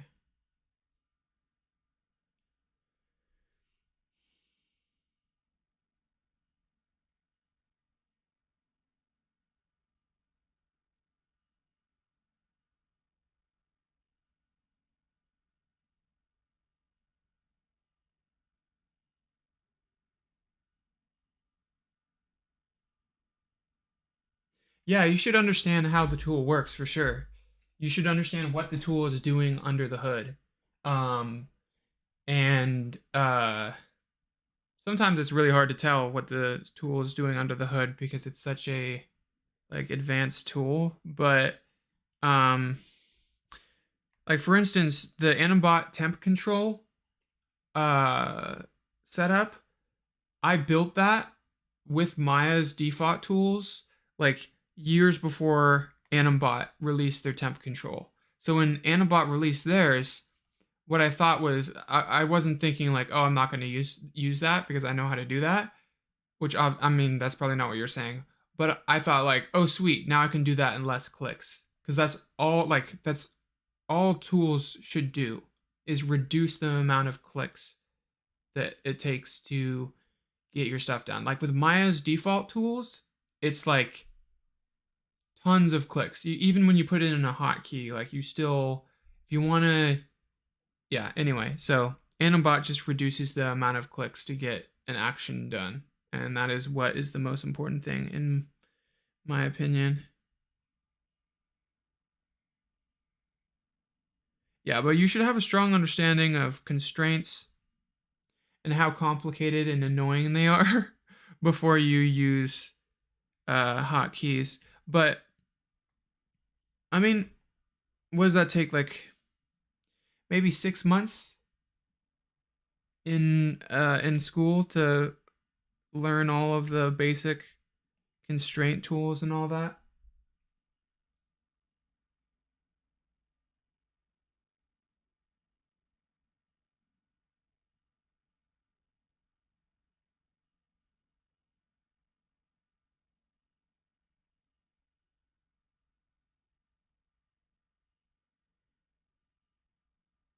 Yeah, that is rough. Moving holds are really annoying to do. Um, Alessandro, I don't know if I'm pronouncing his name right, but he has a great video on moving holds. It's basically like moving holds are like micro weight shifts, which are like almost not recognizable or perceivable, but you know when a character doesn't have a moving hold because it just looks like a statue. So they're a necessity, unfortunately.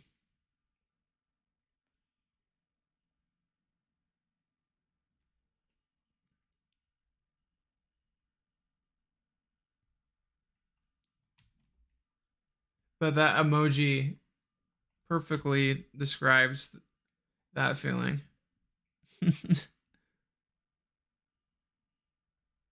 Ooh, that hand pose is so cool. I gotta add that. He's kind of like swimming almost. Yeah, I saw this. I was wasting my time on YouTube Shorts, and then I saw this, and I was like, well, maybe that wasn't a waste of time because I'm definitely gonna animate that. All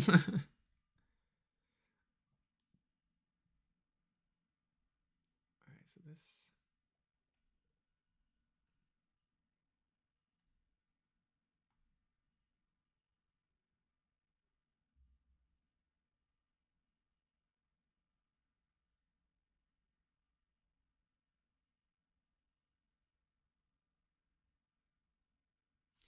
Yeah, I mean, it's like if you have deadlines, you gotta have um, you gotta have tools that reduce clicks.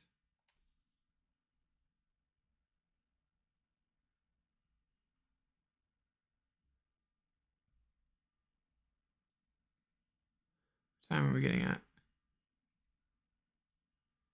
8:32. So, I have some cool stuff planned for this shot that I think you guys will appreciate it. Appreciate. I recently had to learn cloth simulation for a project that I was working on. Um, because I was hand keying a cape, and I was like, I need cloth simulation. I can't do this anymore because the rig, like I built the rig, and like I didn't build the cape rig very well, and so it took hours to get something that wasn't a great result. And so I learned cloth simulation. So I want to put Miles here in his classic shorts and hoodie and do a cloth simulation. I thought it'd be cool because of the windmilling action of his legs. So after the animation process is done with this, uh-oh. Please don't crash. Please don't crash. Bah! No! Dag nabbit. All right, where's the spike? Where is it?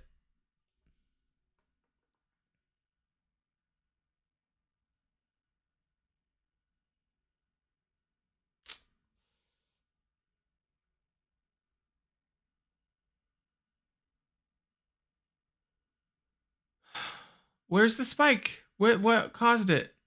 Wait, is it that? No.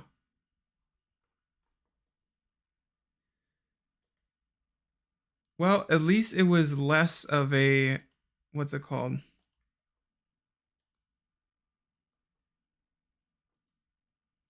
It was less of a dude, I've been dealing with this so much. But at least that was hours of animation. I don't think I saved recently, but Animbot's autosave is really good. So not too worried.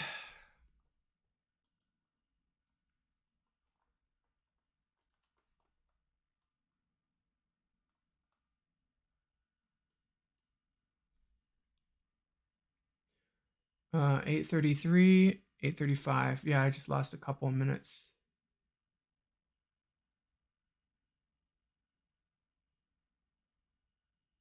No, it's not a heavy scene at all. I have no idea why it's crashing.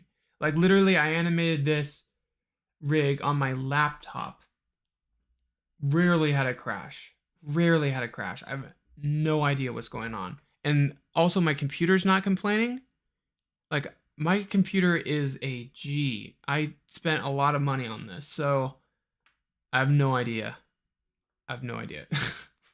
I think maybe it's like a corrupted file or something, but I don't know.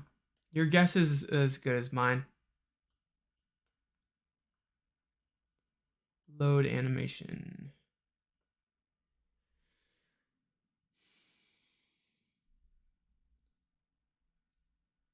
Yeah.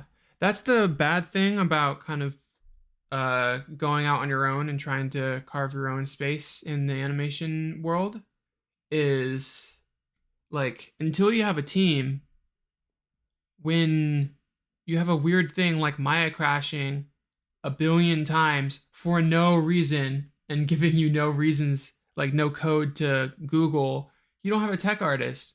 You just have you and YouTube. Just is it what is it? What is it? um so hopefully someday I can afford to hire a tech artist that can like remote into my computer and figure out what the heck is going on because classic Maya stuff. Yeah. Dude, I know all the tricks too. I know all the tricks to prevent Maya from crashing. Like I've been through it so many times. And I've tried all of it. I've tried the biggest ones. Um like one thing that I was thinking of is like I am streaming in 2K right now. And I did that because I thought like maybe you guys would want to zoom in and see like, oh, what button is he pressing right there? Um but maybe I just need to stream. But I looked it up. I looked it up and it says like it shouldn't be that.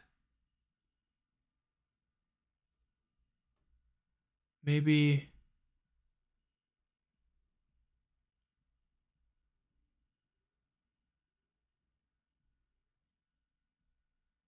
yeah, there's no spikes. My computer's not even complaining. It's definitely a software issue. Um, I have to reset all this stuff up. Boo. I was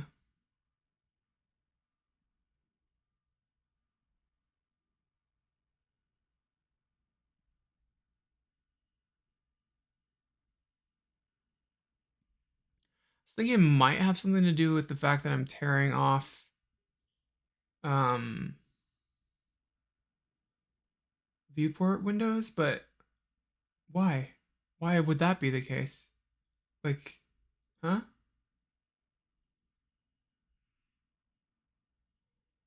All right.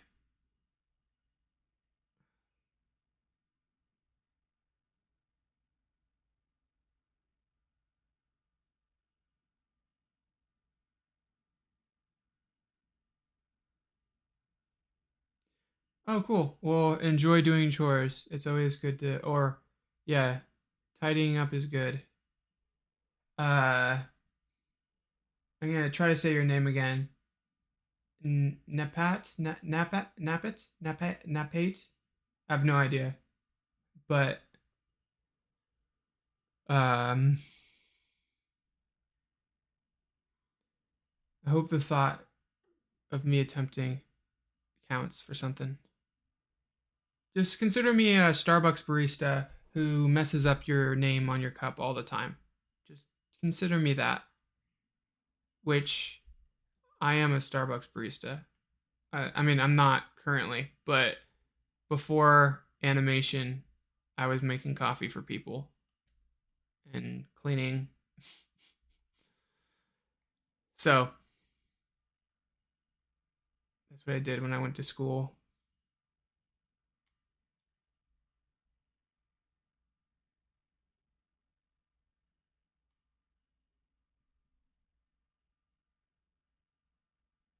Oh man, I already forgot how I said it the first time.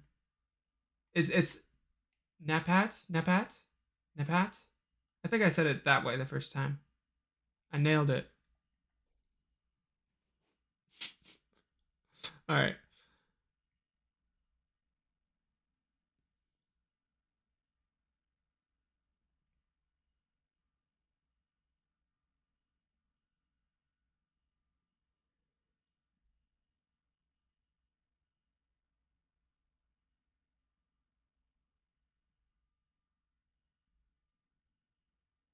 This Yeah, this Spider-Man rig is so light.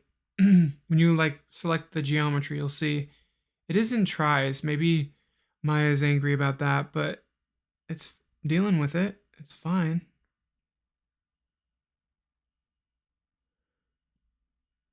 You know what?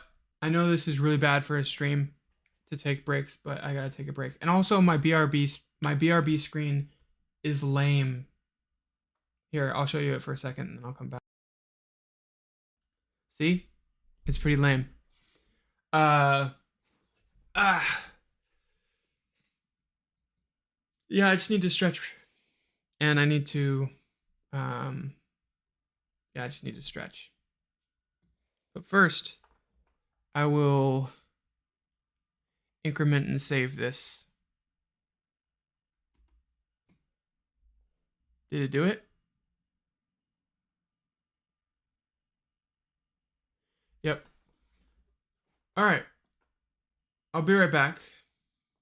Enjoy this epic be right back screen. Um, I should have like a work in progress looping or something like that.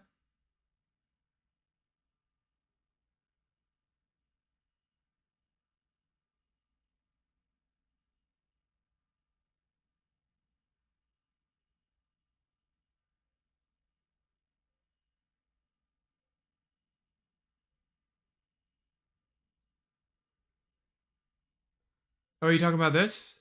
Are you talking to my there's two different monitors? Let me see. I guess you have some key attached in Maya and OBS by the way because sometimes you press some key and it changes stream screens. No, it's I'm pretty sure that it's my mouse. So wherever my mouse is, which is wherever I'm working, that's where it cuts to. So it's nothing to do with Maya. It's the mouse.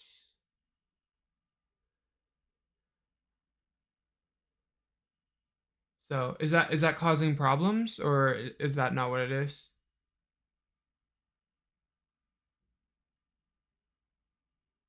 Yeah. Is that annoying? Do I go back and forth too much? Is it like strobing?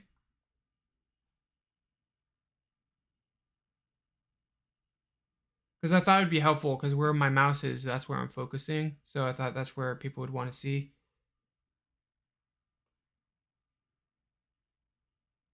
I should watch back my streams and see if that's annoying or not. Anyway, be right back.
Oh, it's fine. That's good. I'm back. Hello. Come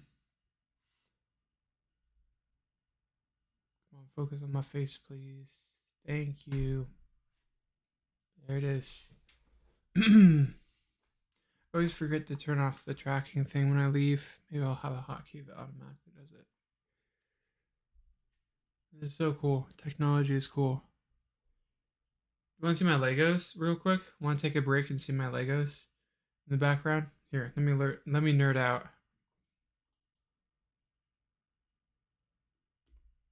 I don't know if you watch my like Lego animation content.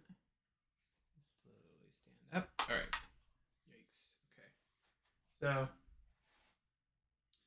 that's an original Chuck Jones that my grandpa had because he was a family friend of ours apparently. I have my Millennium Falcon, Slave One, and Y Wing and whatnot. And then the classic X Wing Lego thing. I love these. Anyway, huge Lego nerd. The Lego movie was like a huge influence on me.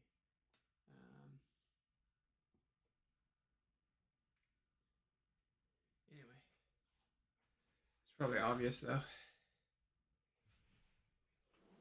All right. Trying to get my dang knee over. All right.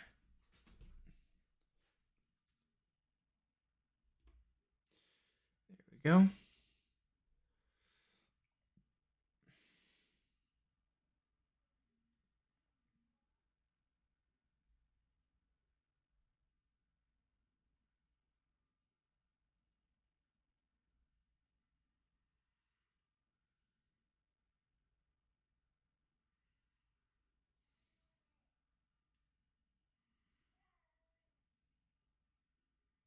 Oh, that's why nothing was there.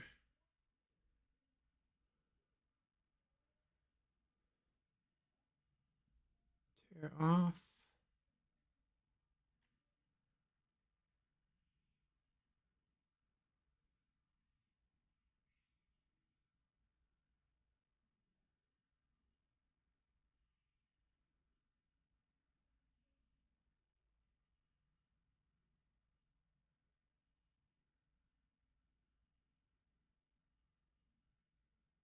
Wait.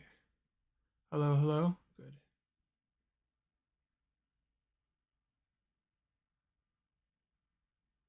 Yeah. I mean, they're sets that I bought, but yeah, Legos are freaking amazing, dude.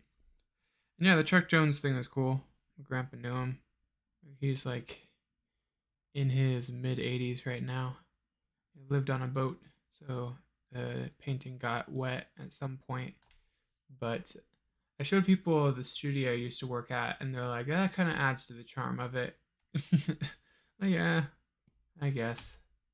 It's like a almost a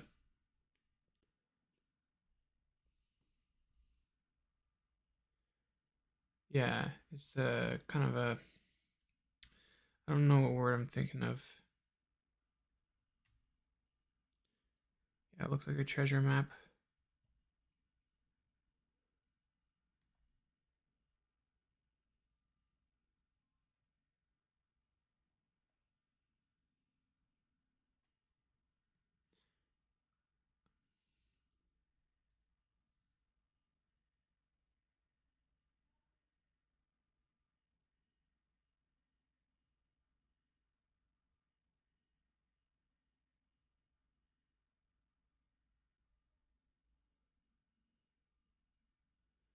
I have to ask the Anim School community if the Anim School picker crashes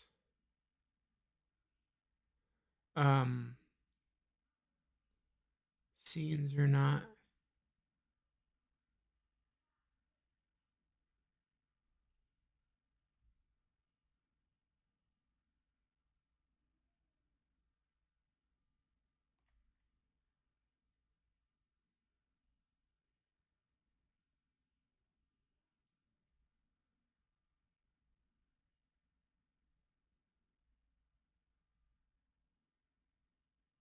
Wonder if that works better. I don't think so. I don't think so.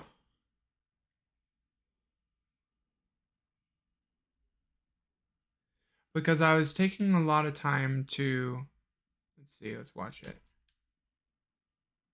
Doesn't look like it. No, I don't think so.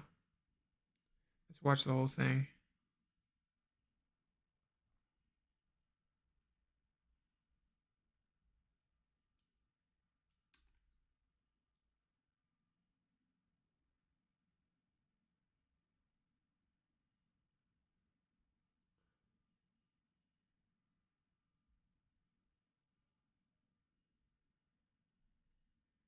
No, it looks fine. What do you think?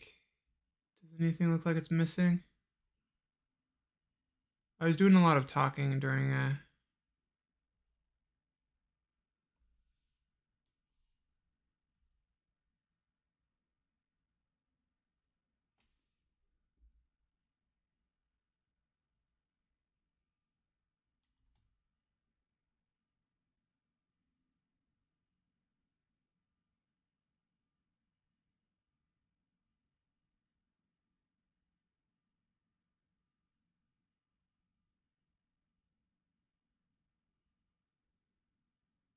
yeah. Hello. Yes, I'm back. I had to just to have a little bit of breakfast, some breakfast. I don't know what I'm saying, but let's see. I think I was doing the backflip.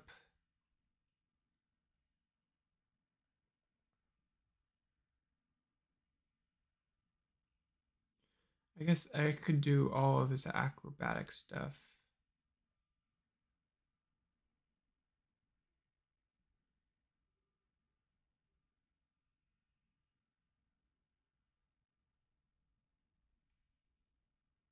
Oh, thank you. Do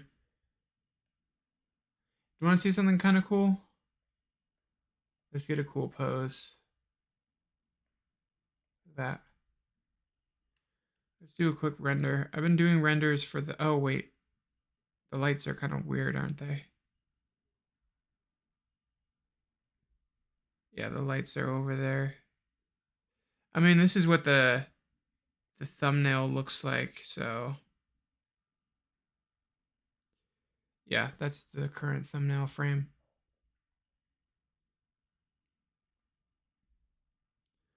Select that, and then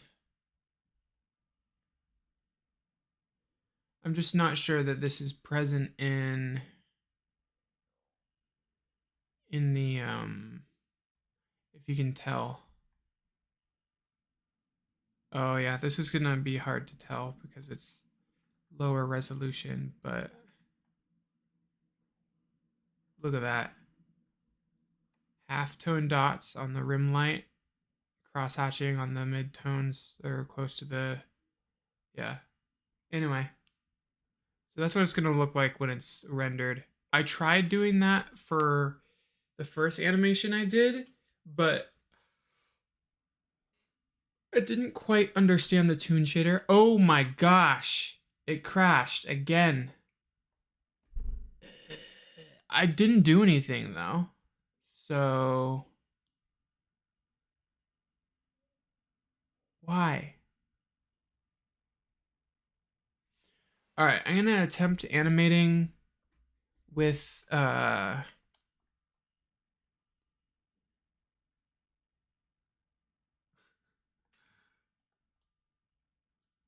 chat's a little bit behind, so you guys haven't reacted yet.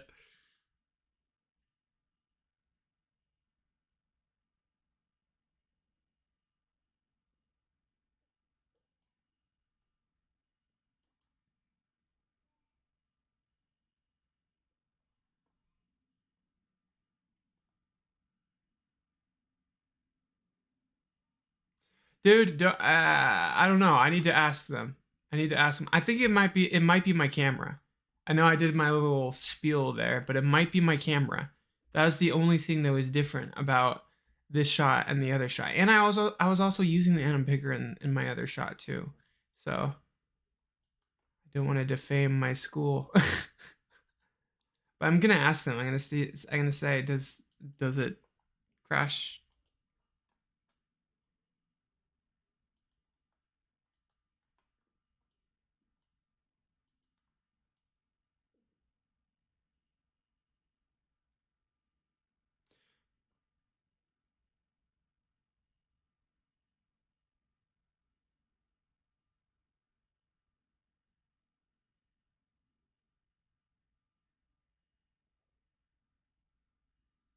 I don't know what that means. You can choose live chat on YouTube.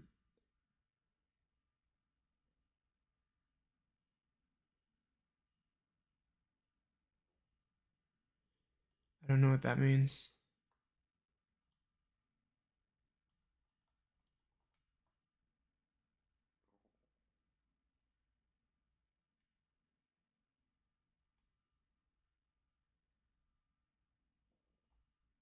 Oh wait, I think I saw a spike. I don't know. All right, I'm gonna see. Are you guys having issues with Anim Picker? What if it's my beloved Anim bot? I don't think so.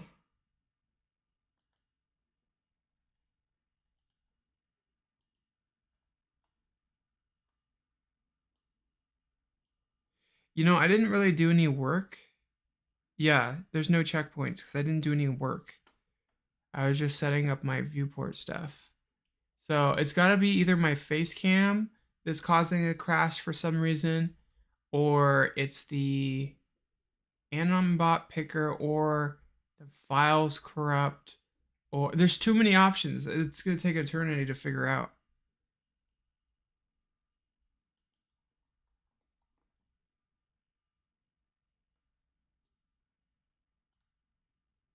Isn't it 28 or like 29?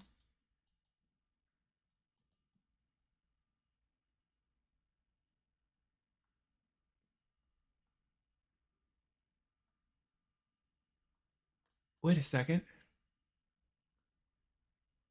It might be saving to the wrong file.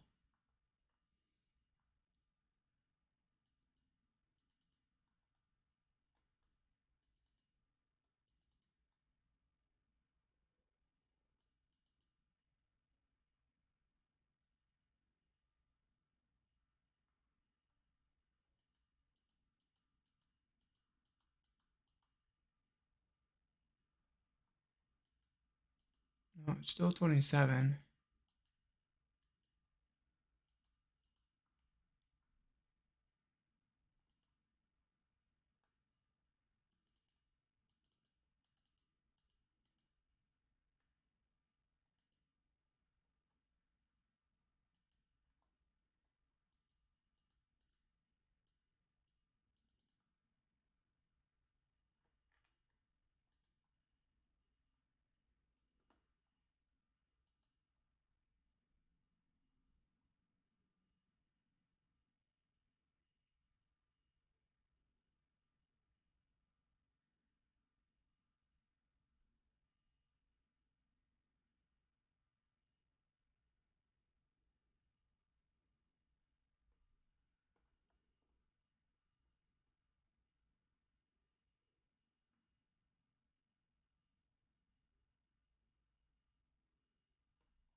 Oh, live chats, all messages are visible.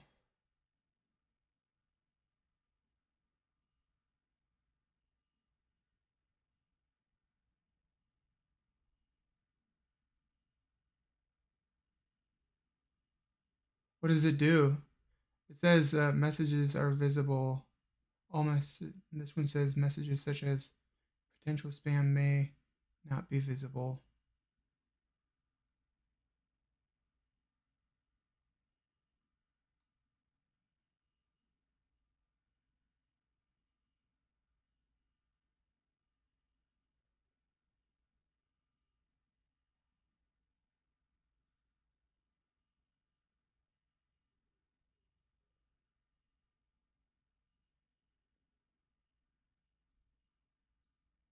Okay.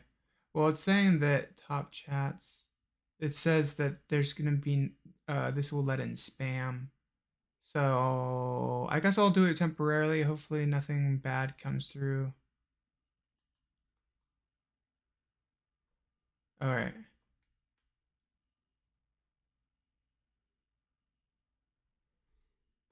Anyway.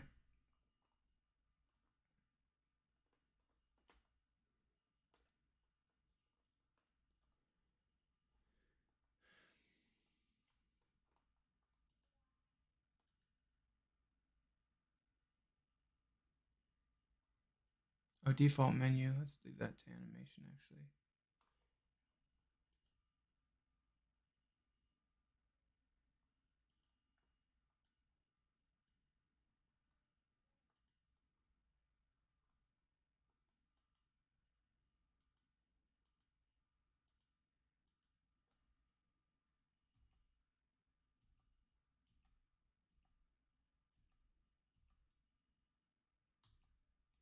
See, I'm animating on DG. That should be the best way to go. Put it on parallel for a little bit.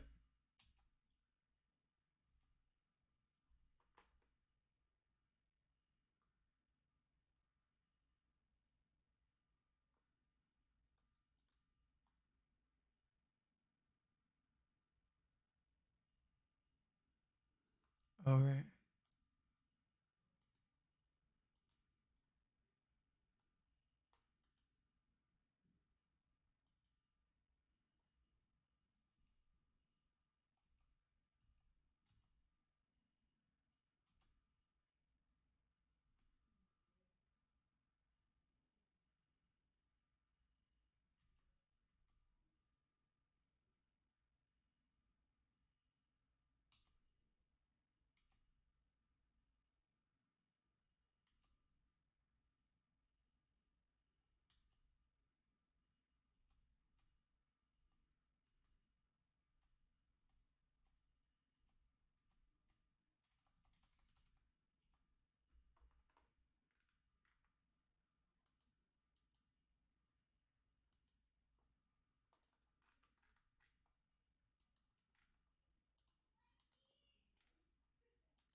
Yeah, for sure. I'm giving it a try. Live chat.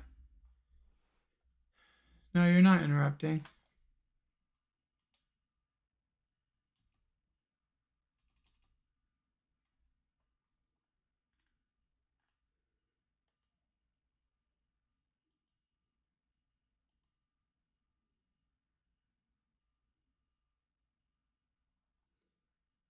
Display. Yeah, it's 11.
I'm gonna try to keep my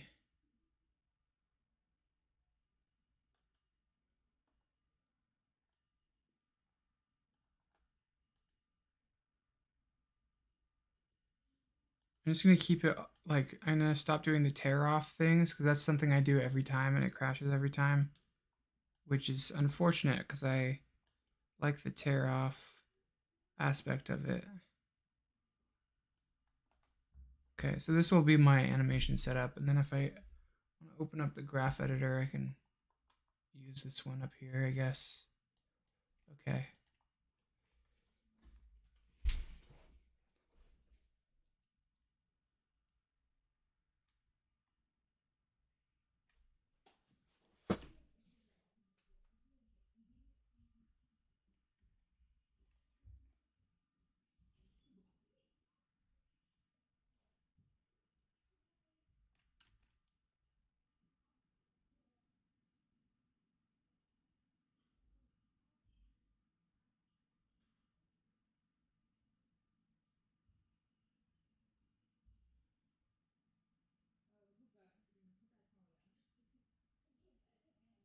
Just keeping an eye on oh,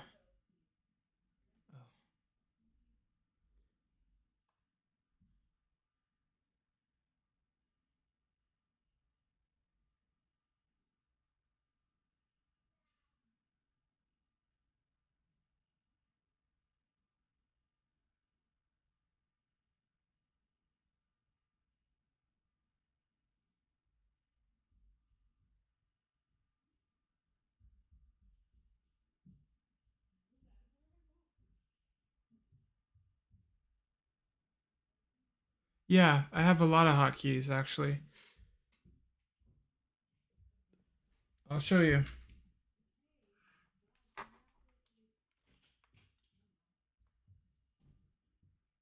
Can I show you? How long is my cord here?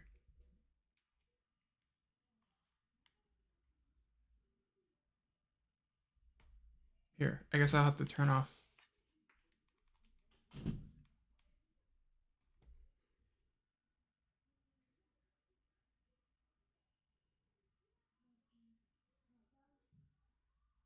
It's like stuck. It's focusing on my fingers. Down here. I don't know if you can see that, but my hotkeys, my keyboard has icons of all the hotkeys that I use on taped on them, so I don't forget. I made a video about it, um, because like I always use hotkeys, but I only use like maybe 10 max, less than that maybe. Because I only use the ones that I use like every second, but the ones that I use like every 5 seconds, 10 seconds, every minute, every hour, like those ones you start to forget where they are and you're like, and so you just like go through the drop down menus. So I have, um,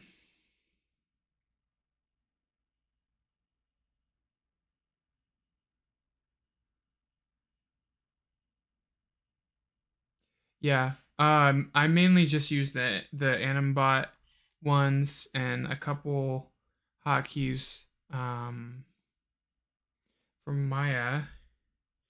You know what? I know this is bad, but I might take a quick break again to get some caffeine because I can feel energy level going ooh or whatever Star Wars noise.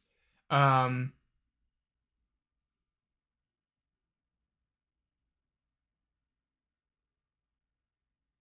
yeah, actually, and also my next and previous hotkeys. Let me select the head or something. My next and previous hotkeys are my foot pad. So I have a foot pad that has next previous and then also alt. Um, I don't really use next and previous that much when I'm in the like polish breakdown.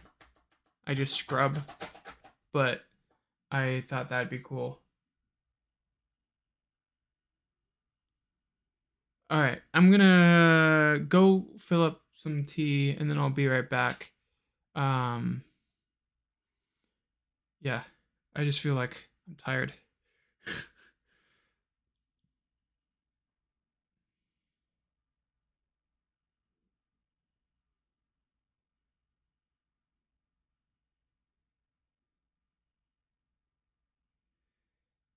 Let me answer this question real quick. Do studios expect you to know all Maya's technicalities? Uh, no. It depends on what your job is. If you're a tech artist, that is your job. Like, your job is to fix every problem that everybody has. So, as an animator, you should understand everything that Maya can do when it comes to animation, which doesn't take that long to know. Um, I mean, and then it becomes preference as well. Like some tools you don't use all the time because you just that's not your style of animation, so you just don't know them. Um, what's new for you? Foot pedal? I thought it was cool. I don't know. I don't know. It just gives you like you have your feet down there for no reason.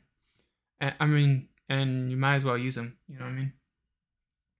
Anyway, uh, and also like I think it'd be cool to do on a stand-up desk because if you're at a stand-up desk, then you just naturally like hold your weight, shift your weight back and forth from one leg to the other. So you can just like the foot that doesn't have your weight on it, you can easily tap through.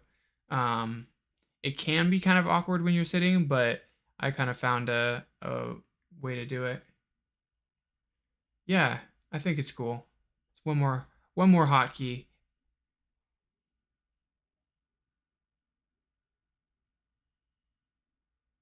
Yeah, yeah,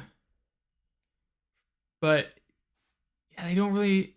I mean, if it's a really small studio, then maybe they would want you to know and understand why crashes are occurring and stuff like that. Um, but yeah. Anyway, I'm gonna get some caffeine. I'll be right back. I know I just took a break, but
All right, I'm back.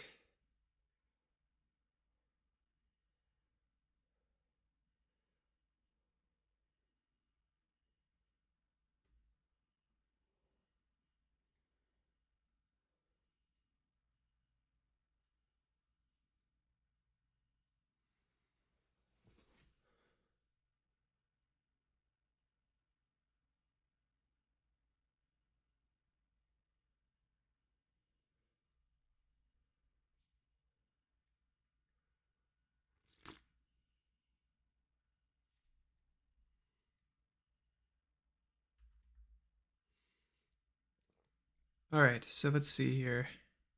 So what I'm hoping is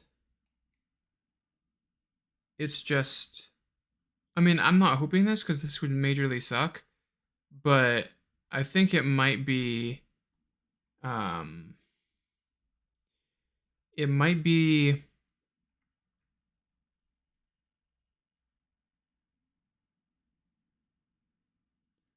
Yeah, it might be just the tear off windows for some reason. I don't know why that would be the case, but it could be that.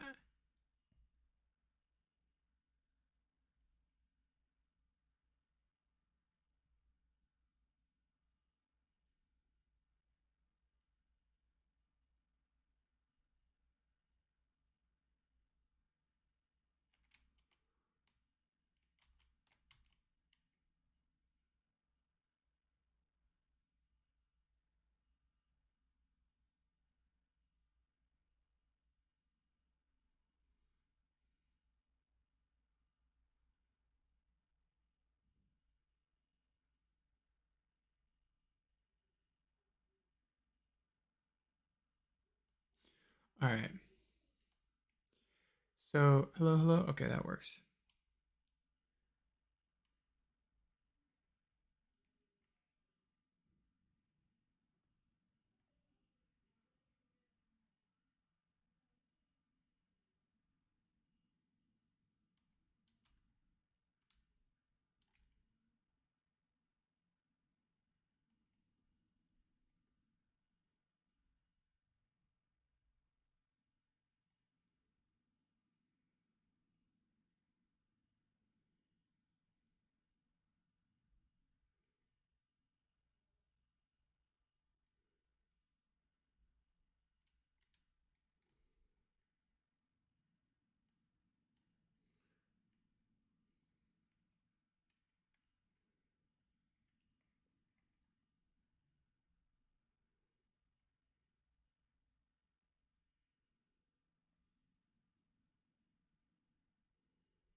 Well, not getting any crashes. So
all right, I got a second wind here.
Do I have do I have any distractions while animating?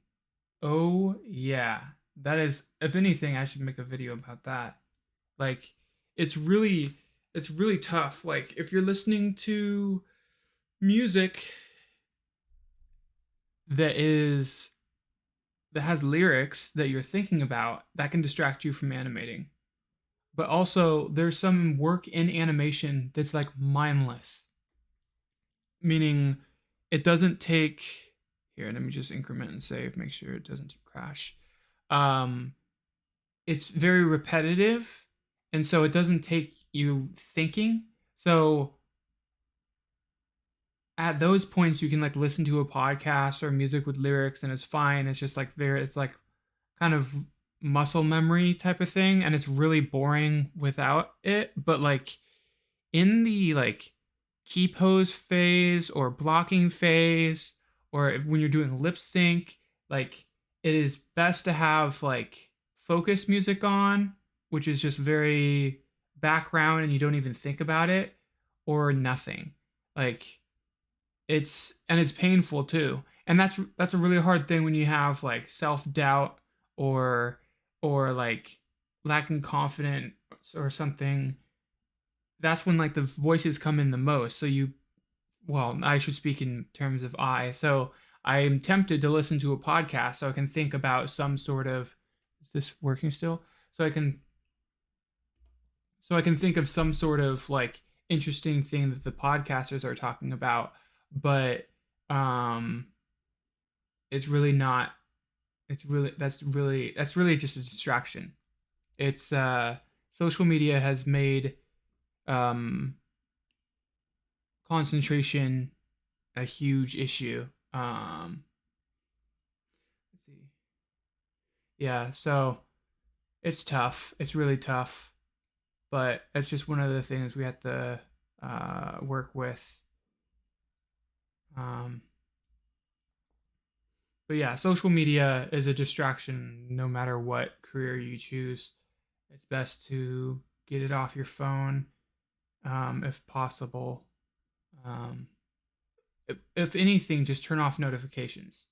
Turn off all notifications, because that sound of like bling, that's FOMO, fear of missing out, because that means someone's saying something and you're not seeing what people are saying.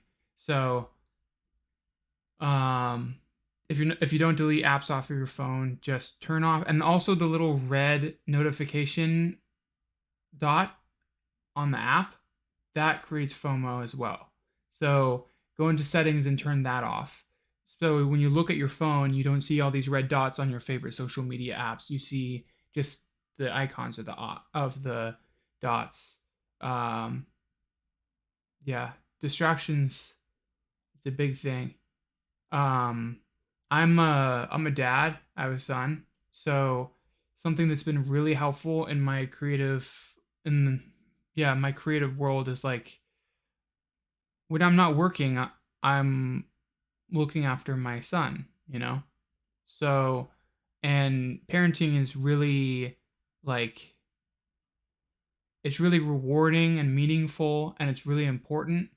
But at the same time, like, you have to be watching them all the time. You can't keep your eyes off of them or they're gonna, bolt into the street or something. So it's like, so knowing that, like, okay, I'm working right now and I can't just do nothing because the rest of my day I'm going to be raising my kid. So having less time to work actually made me value my work time way more. So I struggled with it, and before I had a kid, I struggled with it. Like I would have like 12 hours a day that I could use working, but now I have a very small amount of work time, and that's my time, and that kind of gets me thinking like that. But distractions still seep in a lot. But anyway, let's see. My chats are over there.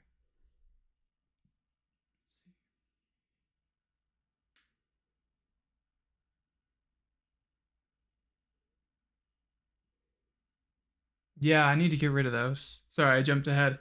Yeah, we're still building this room. There's some decorations that actually came from my wedding that my wife's reusing as her background. And then an empty box right there. So I just need to put those in storage. I think it's just a bunch of cables. Try to recycle boxes when we can. Um, Saves money and good to not waste. Waste not, want not. But also don't become a hoarder. It's a hard life. Okay, let's see.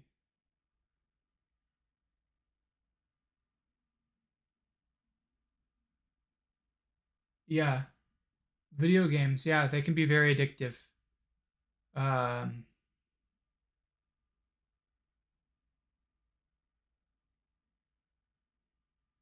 oh, good. I'm happy it's interesting to watch. Sir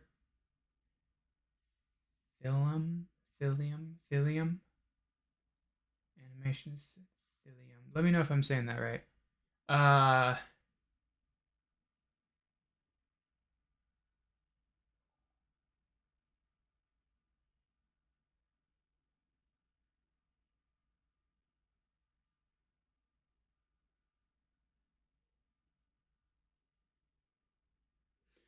yeah. We're still in blocking, kind of. We're still putting key poses in there. When I'm a splocker, I don't typically use blocking unless it's the storytelling key poses. Um, because sometimes in stepped, it makes you think that you have less work than you really do have. So you put down these key poses and like they look amazing. And in stepped, you watch it, it looks incredible. And you're like, geez, I'm almost done. And then you hit spline and you're like, oh shoot. So I like to block and sometimes I watch the playback in stepped sometimes, especially when I'm dealing with a director or something. They like seeing it in stepped, but I gotta watch it in both. I gotta know where my animation is at. I don't like a big surprise. Like so many people are like, oh, that moment when you hit spline, you're like, oh, it's like, well, you should have hit spline like way earlier. Just to check at least.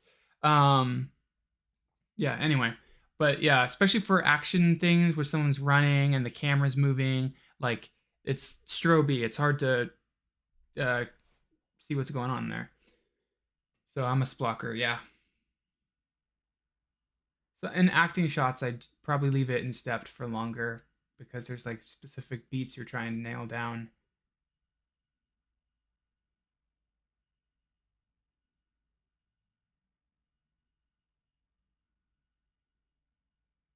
It's kind of polishing a little bit.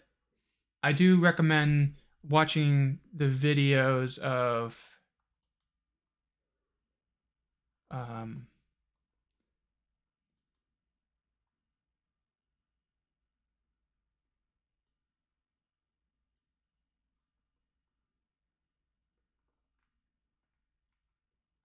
what's his name? Forget his name, but I'll put his channel. There it is, channels. My wife. Look at that. She's almost at 20K. So proud. All right. So this guy. Uh I'm assuming it's Gene or John. Gene Gene Dennis. Yeah, this guy. He's incredible. Um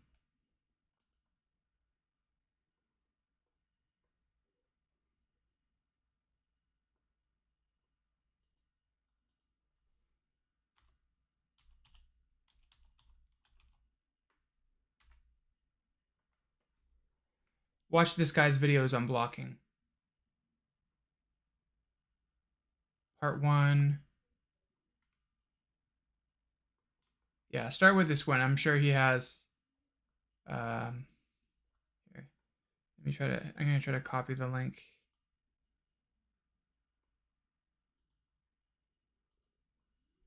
Because he talks about like the blocking phase. Everybody thinks it's like, oh, you keep it in stepped and it's just for the like storytelling key poses, but really, um, the blocking phase is to sell the idea. So he says like he goes like into polish to sell an idea, which blew my mind when I heard it. I was like, oh wow, like he would like if it's like if he's trying to like show the director an idea and it's very specific and he can't sell it with stepped keyframes, he just goes all just for that one moment. Maybe it's just like a like just a really quick beat that is like this has subtext, it's very important for the character, so I'm just gonna polish this one like 1 second part here, and then it goes back into stepped when it's kind of more self-explanatory. um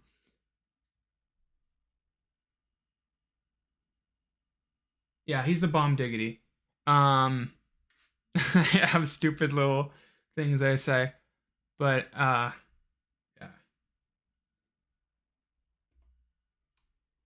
yeah, he's really cool. I like watching his videos. So, but yeah, to go back to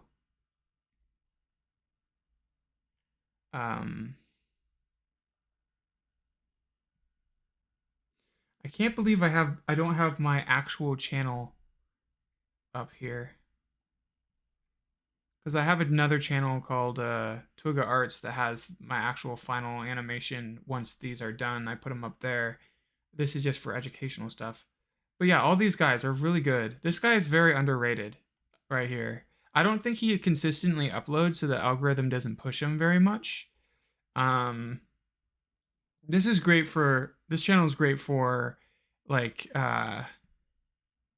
the animation fundamentals.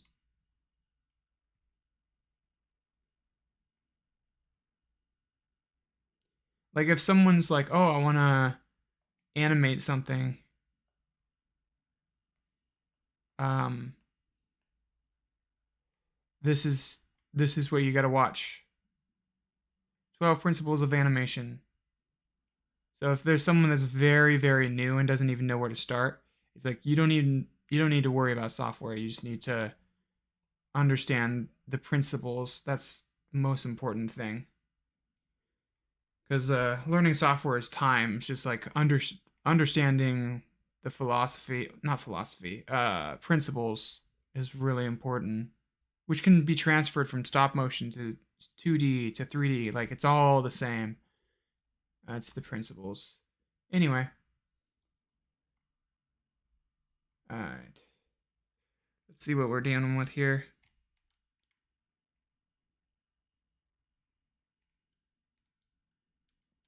I do kind of want to watch it from this angle. I haven't seen much of from this angle. Okay. All right. There's some.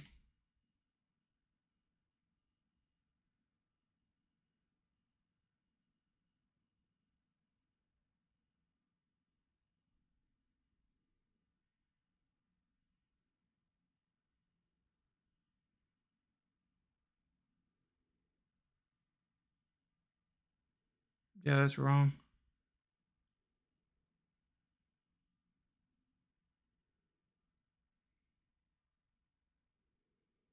Probably easier to fix this.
Yeah, backache. It's important to have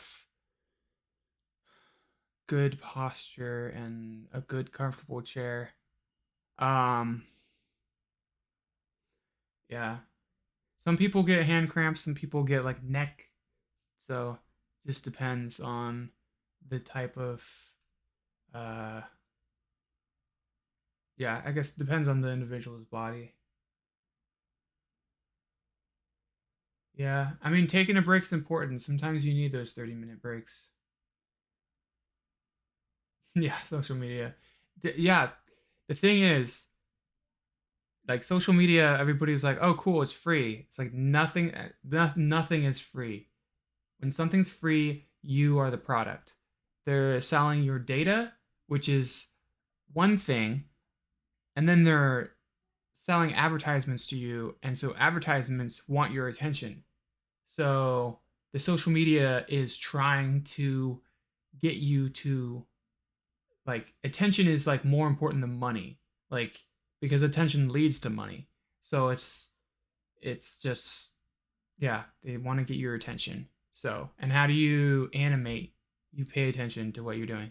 So your attention is worth so much. Um, like literally, like kids get messed up when they didn't have enough attention paid to them. So like that's how important it is. It's like it can mess psychology up. Uh,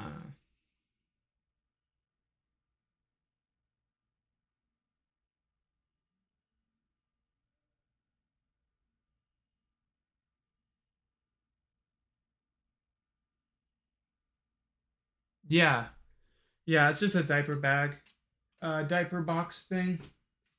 Some kidnapping in pull-ups or something. Um,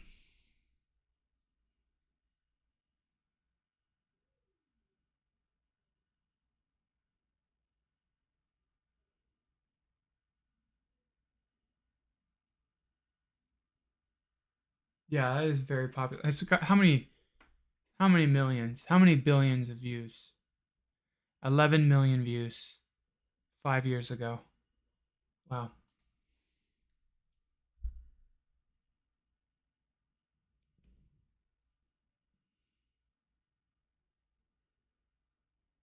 Oh yeah.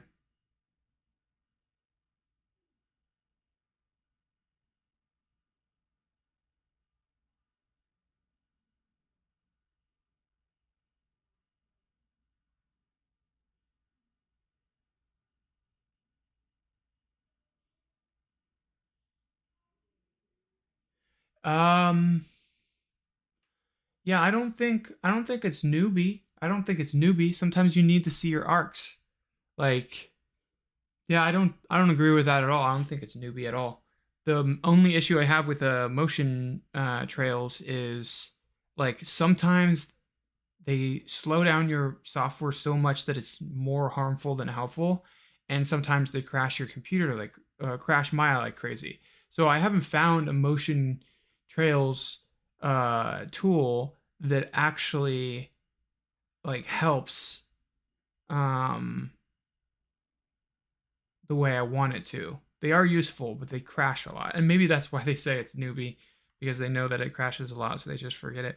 But like, no, I don't. Yeah, I don't think that's the case. You could just like track it with your pen. Like that's still motion trails.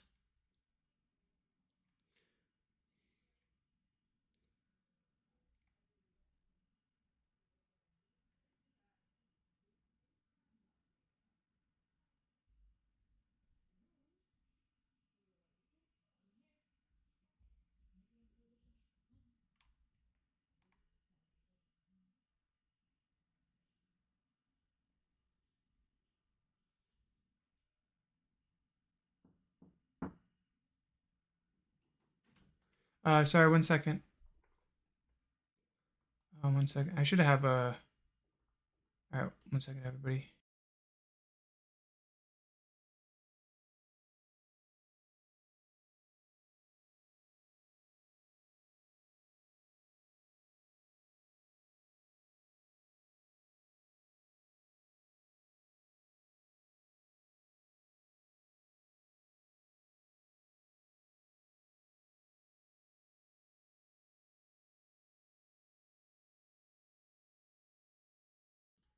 That was Naochi herself. I have a celebrity that lives with me. It's crazy. Let me see. Um,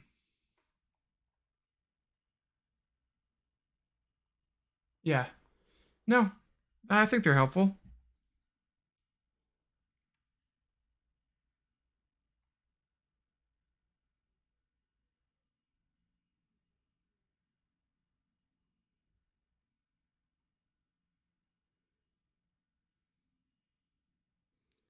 Yeah, that's not good.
Yeah, it kind of changes directions.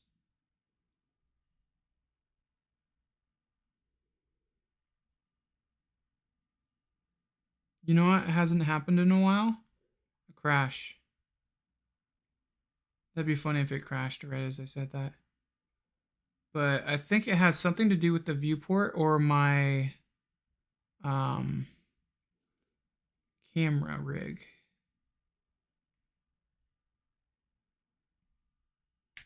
It'd actually be really helpful if people used my rig and let me know if it crashed on them. But I don't want people to waste their money.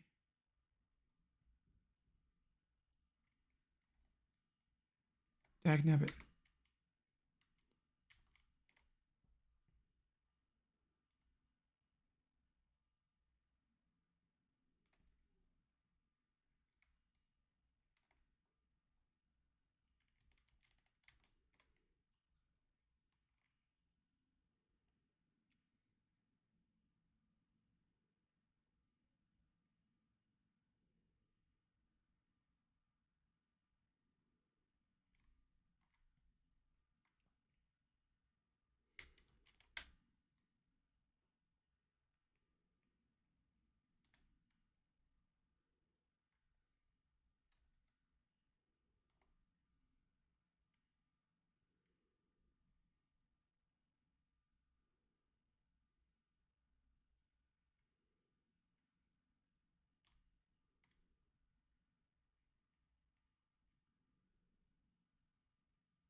What about Blender? Did you get a chance to try for animation?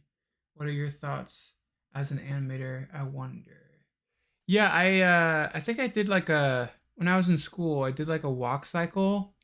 I didn't really grasp the tools and like fully understand it. Um, so I don't have an informed opinion about it. Uh, I noticed that YouTube, um, like Blender YouTube content does very, very well. There's a massive audience for it.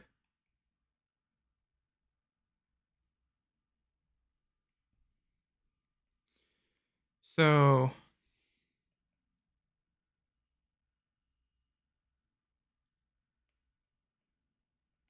This is my own rig. No, it's not. It's a free rig. Do you want it?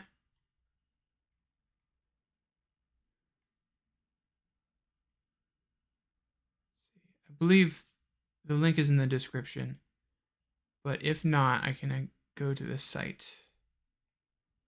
Scroll down to the bottom. He just added Ninja Turtle rigs as well. There's actually a Deadpool one too.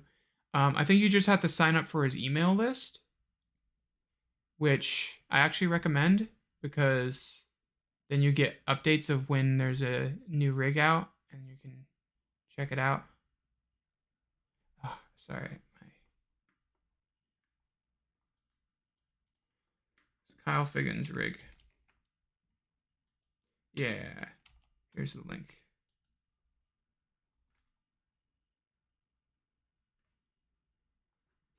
Yeah. I reached out and asked for his permission to use this rig for Spider-Man animation. That was sponsored by Animbot. So I was making money off it, so I just wanted to make sure he was cool with that. And he was cool with that and even shared it on Twitter. He's a really cool guy. So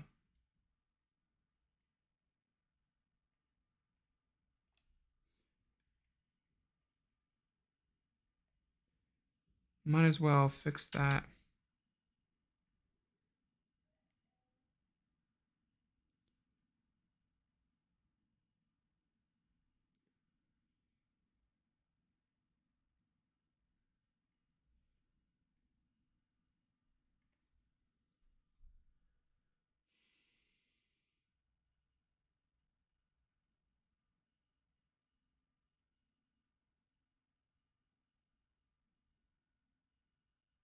I was actually thinking of doing that. I did a whole like live stream of me trying to figure out how to make my. Is this working? No, it's staying still. Does it freeze when there's one person on frame?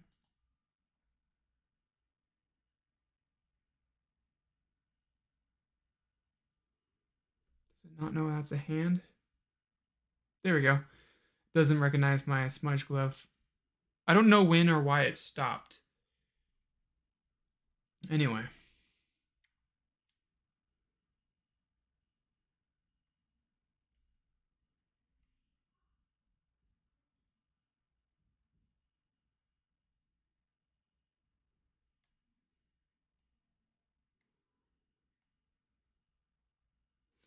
Yeah, so I did a whole live stream. Oh, actually I can show you guys. Um I was thinking about doing exactly that. Here, let me just zoom into my face.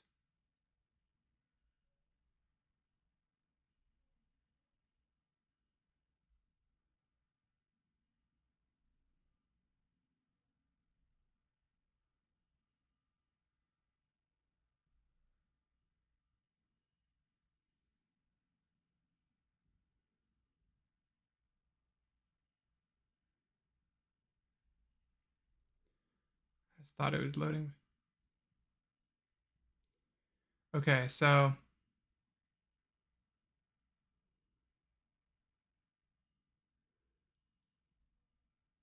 let me turn on computer audio. Cool. Turn off that.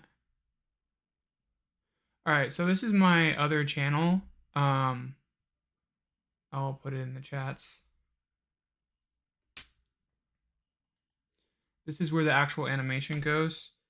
So I figured my other channel would be good for student stuff, and this would be my actual studio channel. Toga Arts by itself. And so I did this, which is the Spider-Verse style. But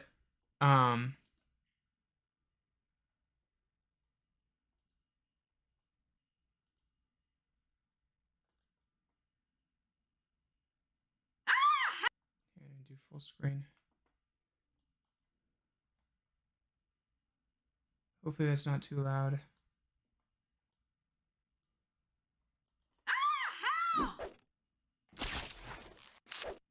Okay, so this is an old version of the... Stop playing! Gosh, okay. So this is an old version of my... So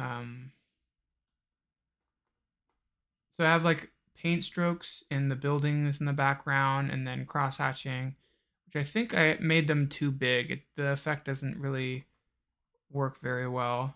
And then for Spider-Man himself, I have a rim light thing, which I didn't understand. And then the cross-hatching, and then there's like little dot cross-hatching too. The spill on this rim light stuff is really bad. Especially like right here. That's crazy. So I've actually upgraded how to achieve this effect in for this one. And I was thinking maybe my audience would like to see how to do this, but even better, like way better than this. So if you guys are interested, then I might do that. And some other things like here's this video. This is a little project that I kind of started but didn't finish because this video got so little engagement, so I thought no one would be interested. But I might do the rest of this. May I fire when ready, Lord Vader? Destroy the primitive planet. Oh, yes, sir, Lord Vader, sir. Fire the weapon! Is this the end for our dynamic planet? What hero could save us now? So yeah. There's that. And then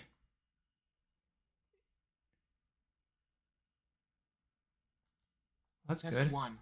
Thank you. So this one you might have seen on the tutorial.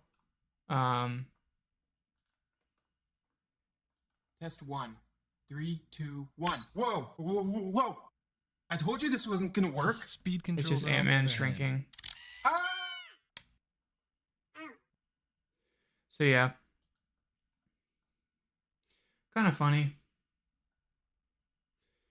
Yeah, I have a whole script. I have a whole idea of it's Darth Vader versus someone. Who is it gonna be? Who knows?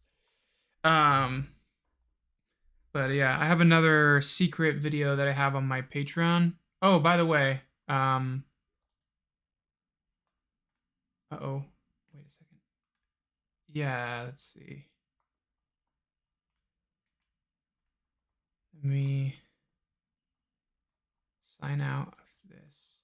No, I don't want to create a post.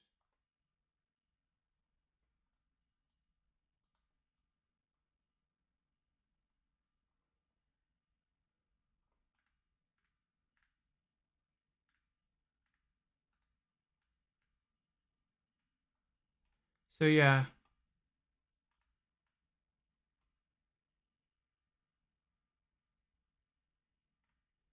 So I do like daily updates for a project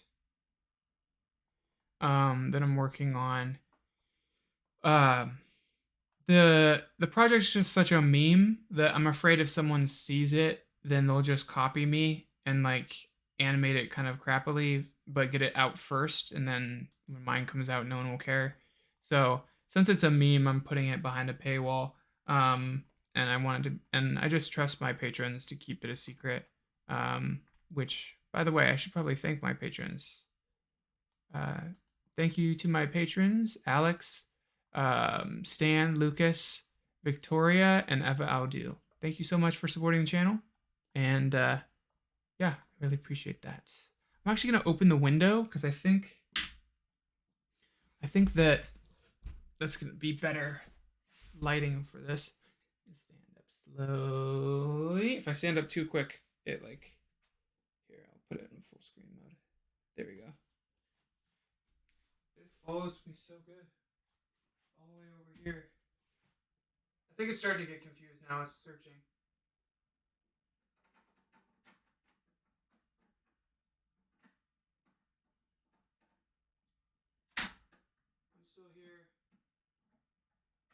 Oh, it's really gloomy outside, so it might actually be not the best lighting.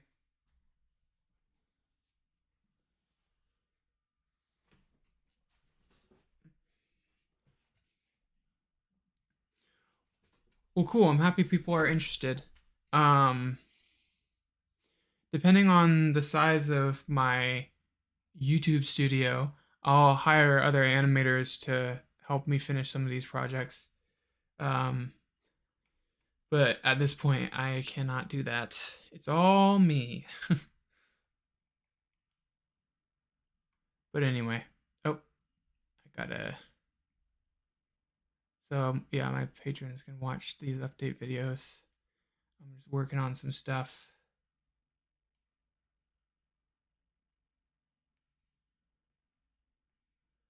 Yeah.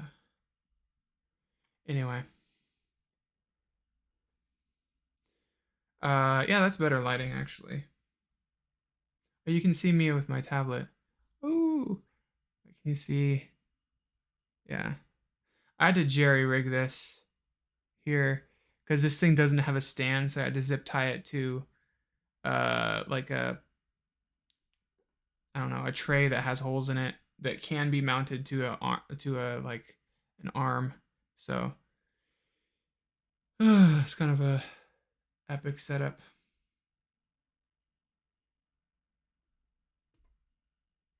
Okay.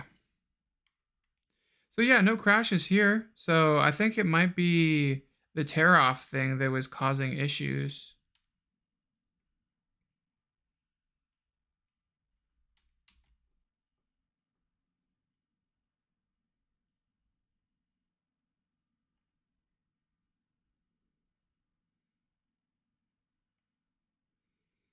Yeah, it definitely needs some polish because you can see some popping back and forth.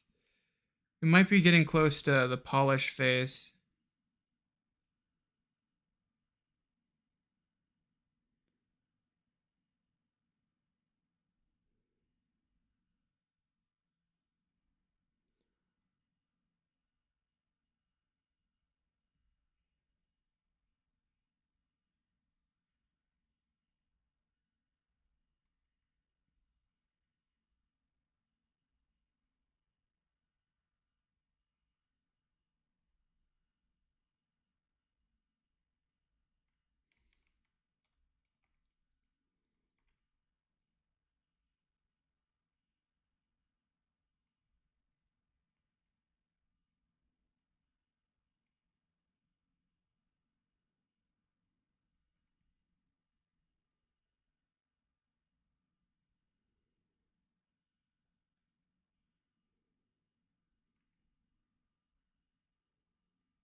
Okay, so if someone's in the air, they can't change direction.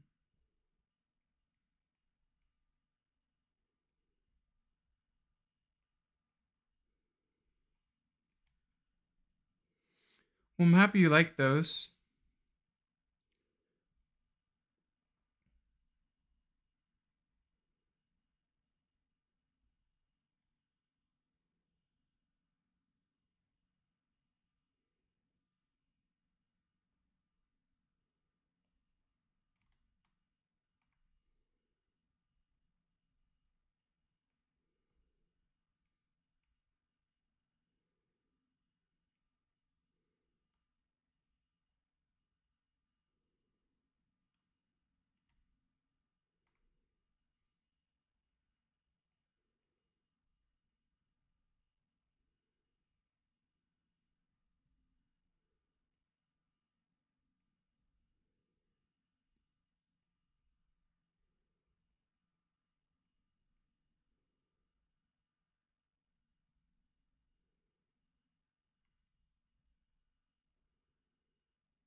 pop somewhere.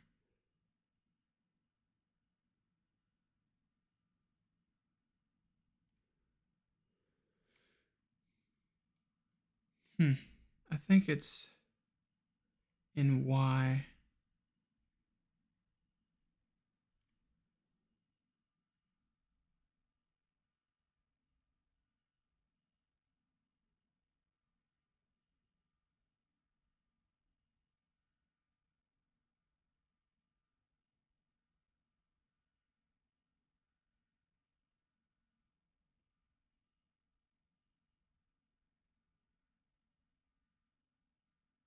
Oh yeah, the one that he jumps off the roof. There's there's something. Here, let me just save this. It's not an uncut. Oh right, you said uncut. So you saw the two tutorials that are based off of that was created for, right?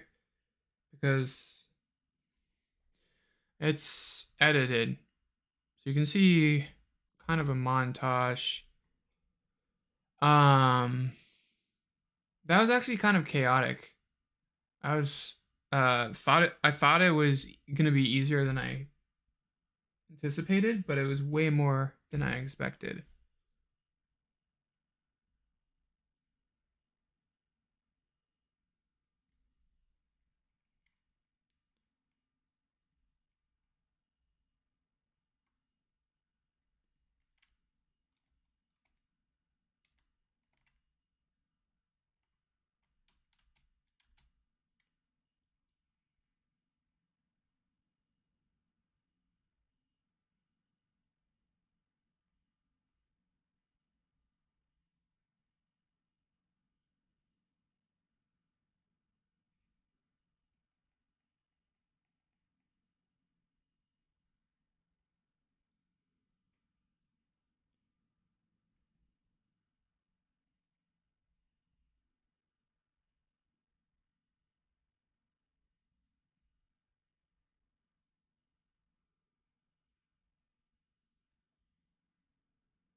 There it is. Wondering where it went.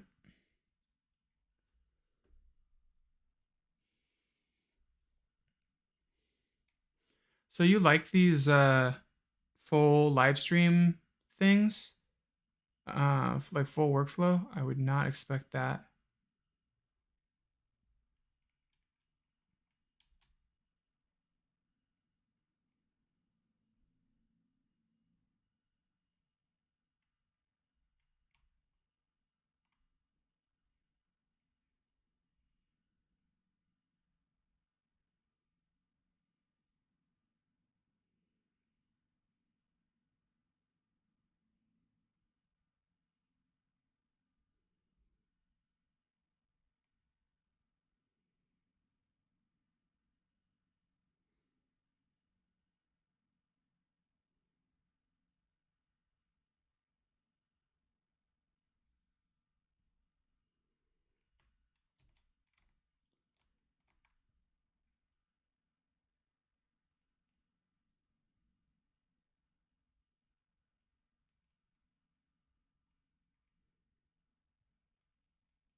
Oh, cool.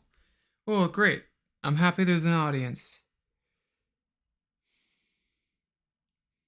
because I really value like clear and concise videos that kind of get to the point very quickly. But if there's an audience, there's an audience. It's just I don't have time to edit. I have no time to edit. So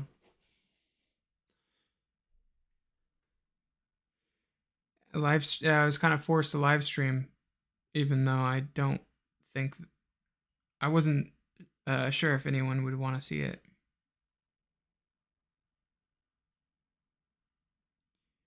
Weighted tangents.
Yeah, for sure.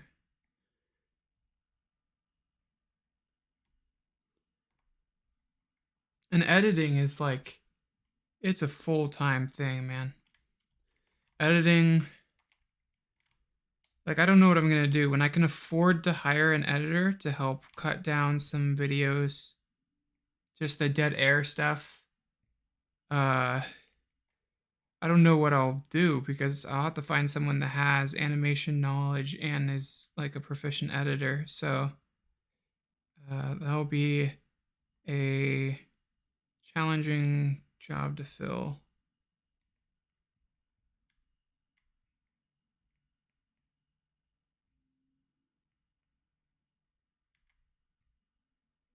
I thought that,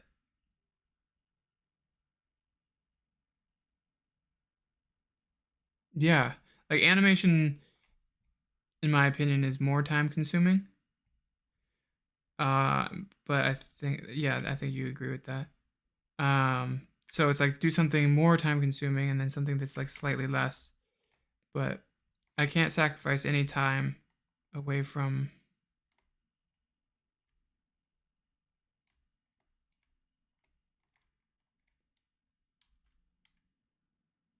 There we go.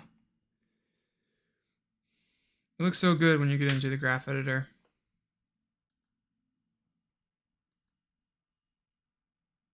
All right, let's see what that looks like.